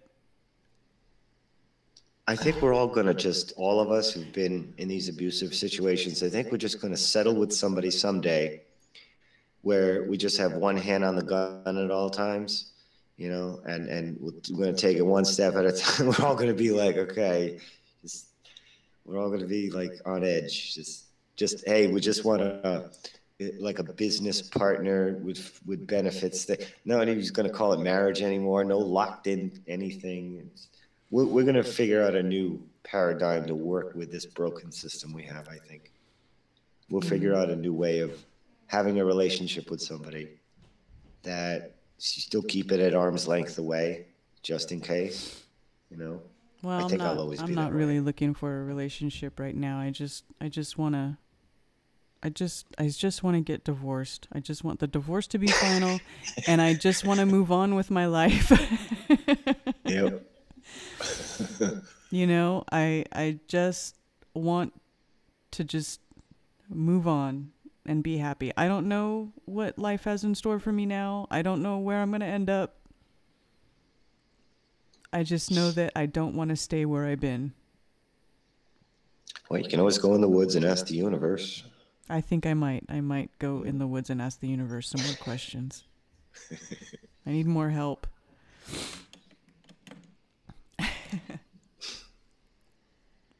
No, do definitely don't force yourself to do anything you don't want to do. Don't let anybody press you into anything you don't want to do. Nah, I don't need to tell you this. You know. You already know this, but Yeah. Yeah. where's the Sasquatch when you need it? ADR says. Yeah. Chasing you through the woods, tackling you, and then here comes the Sasquatch. That would have been great. Oh my goodness, wouldn't it? That would have been the best. I bet you would have said, "Hey, your secret's safe with me." Throw the camera on the ground. Let me take a picture of you. Thanks for the help. High five. There you go. That's hilarious. Yeah. Yeah, and you got the Bigfoot story too. It's like, man, you got quite the resume. I just can't believe they made you in court discuss flat Earth. Oh, and Bigfoot. They Oh, did ask. no. I was asked about Bigfoot. I was also asked about 9/11. I was asked about chemtrails. All this stuff. Even though, you know, I had never done anything wrong, I always took excellent care of my children. I cook their meals. I make their lunches. I wash their clothes. I, you know, and I do like, I give them the best food I can give them, you know, use whole foods. I eat clean. I buy clean food. You know, I don't, you know, I'm not feeding them a bunch of processed crap all the time. I just, you know, I always did the best I could to take care of them and to take care of my husband. I did everything for him. I washed his clothes. I served his food. I mean, I did everything. I was like June freaking Cleaver up in this bitch. Damn. I did everything and I was happy to do it because, you know, he was working and that was my job. My job was the home job. You know, it's a very sort of traditional, maybe it's kind of an old school outlook on, you know, the family unit and the way that, you know, what the idea of a woman is supposed to be, but I enjoyed it. I liked it. I love being a mom. I love taking care of my family. I love cooking dinner for them. I'm happy to do it. Happy to do all of it. I just want to be treated right. That's all I want. That's all I ever asked for. That's not asking for a lot. Why don't we seem to get it? You know, you're not asking for much. Yeah. You have to demand it, not ask. No, you treat me right. That's it. There's no asking. See, I don't even think you should have to ask. If you're in a situation where you have to be asked to be treated right, there's something wrong with that situation. Yeah, I mean, he didn't have to ask me to treat him right. I just did it. Right. I just did it because I loved him. And so I treated him the way that I thought you should treat somebody that you love.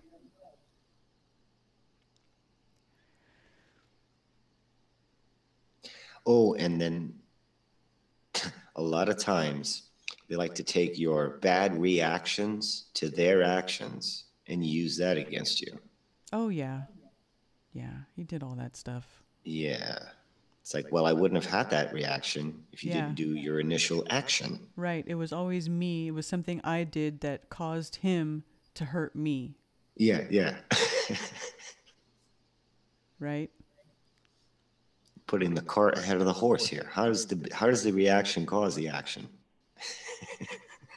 Yeah. but they want to shift that 50% blame because they know they're at fault and they can't handle it.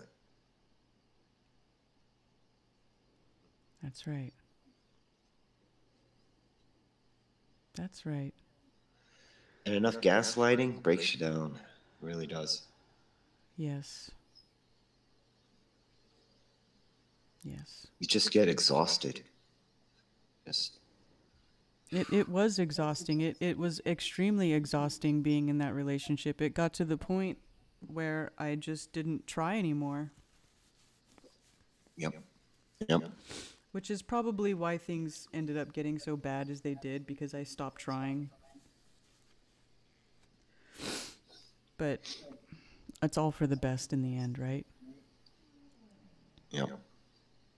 Yeah, sounds this way. Yeah, you're much better off now.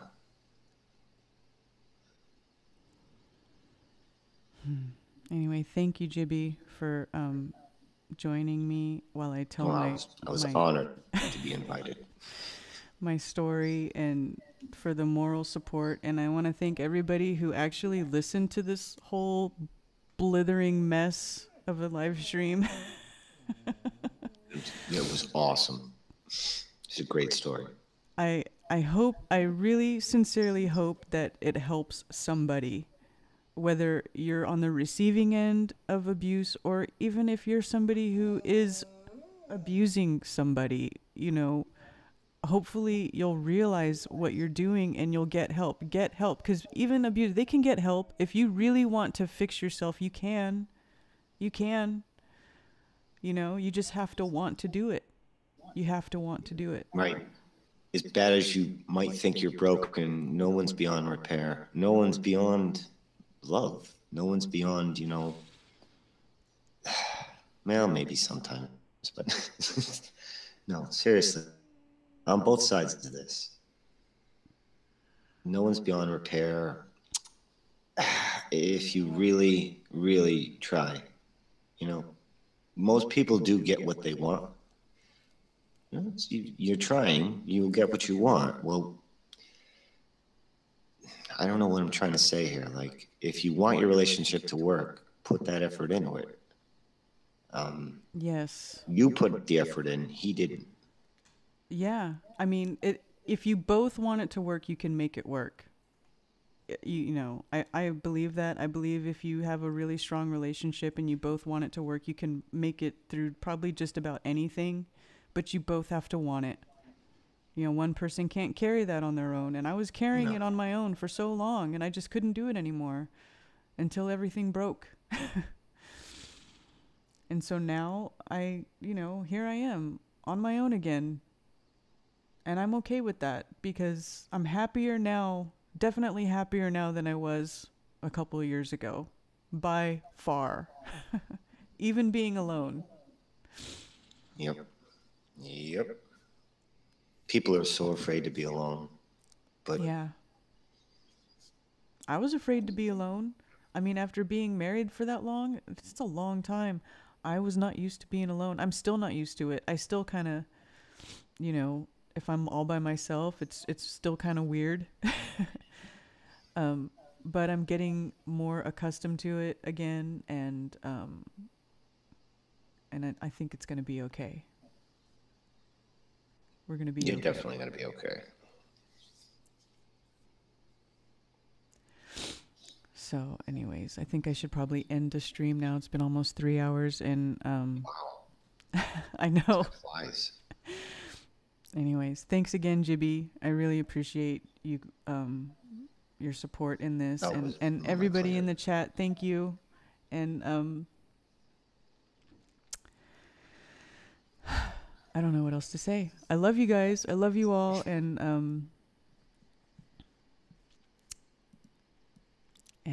I'll be seeing you in Denver at the Flat Earth Conference, and seeing you in the chats, and seeing you in Discord, and take care.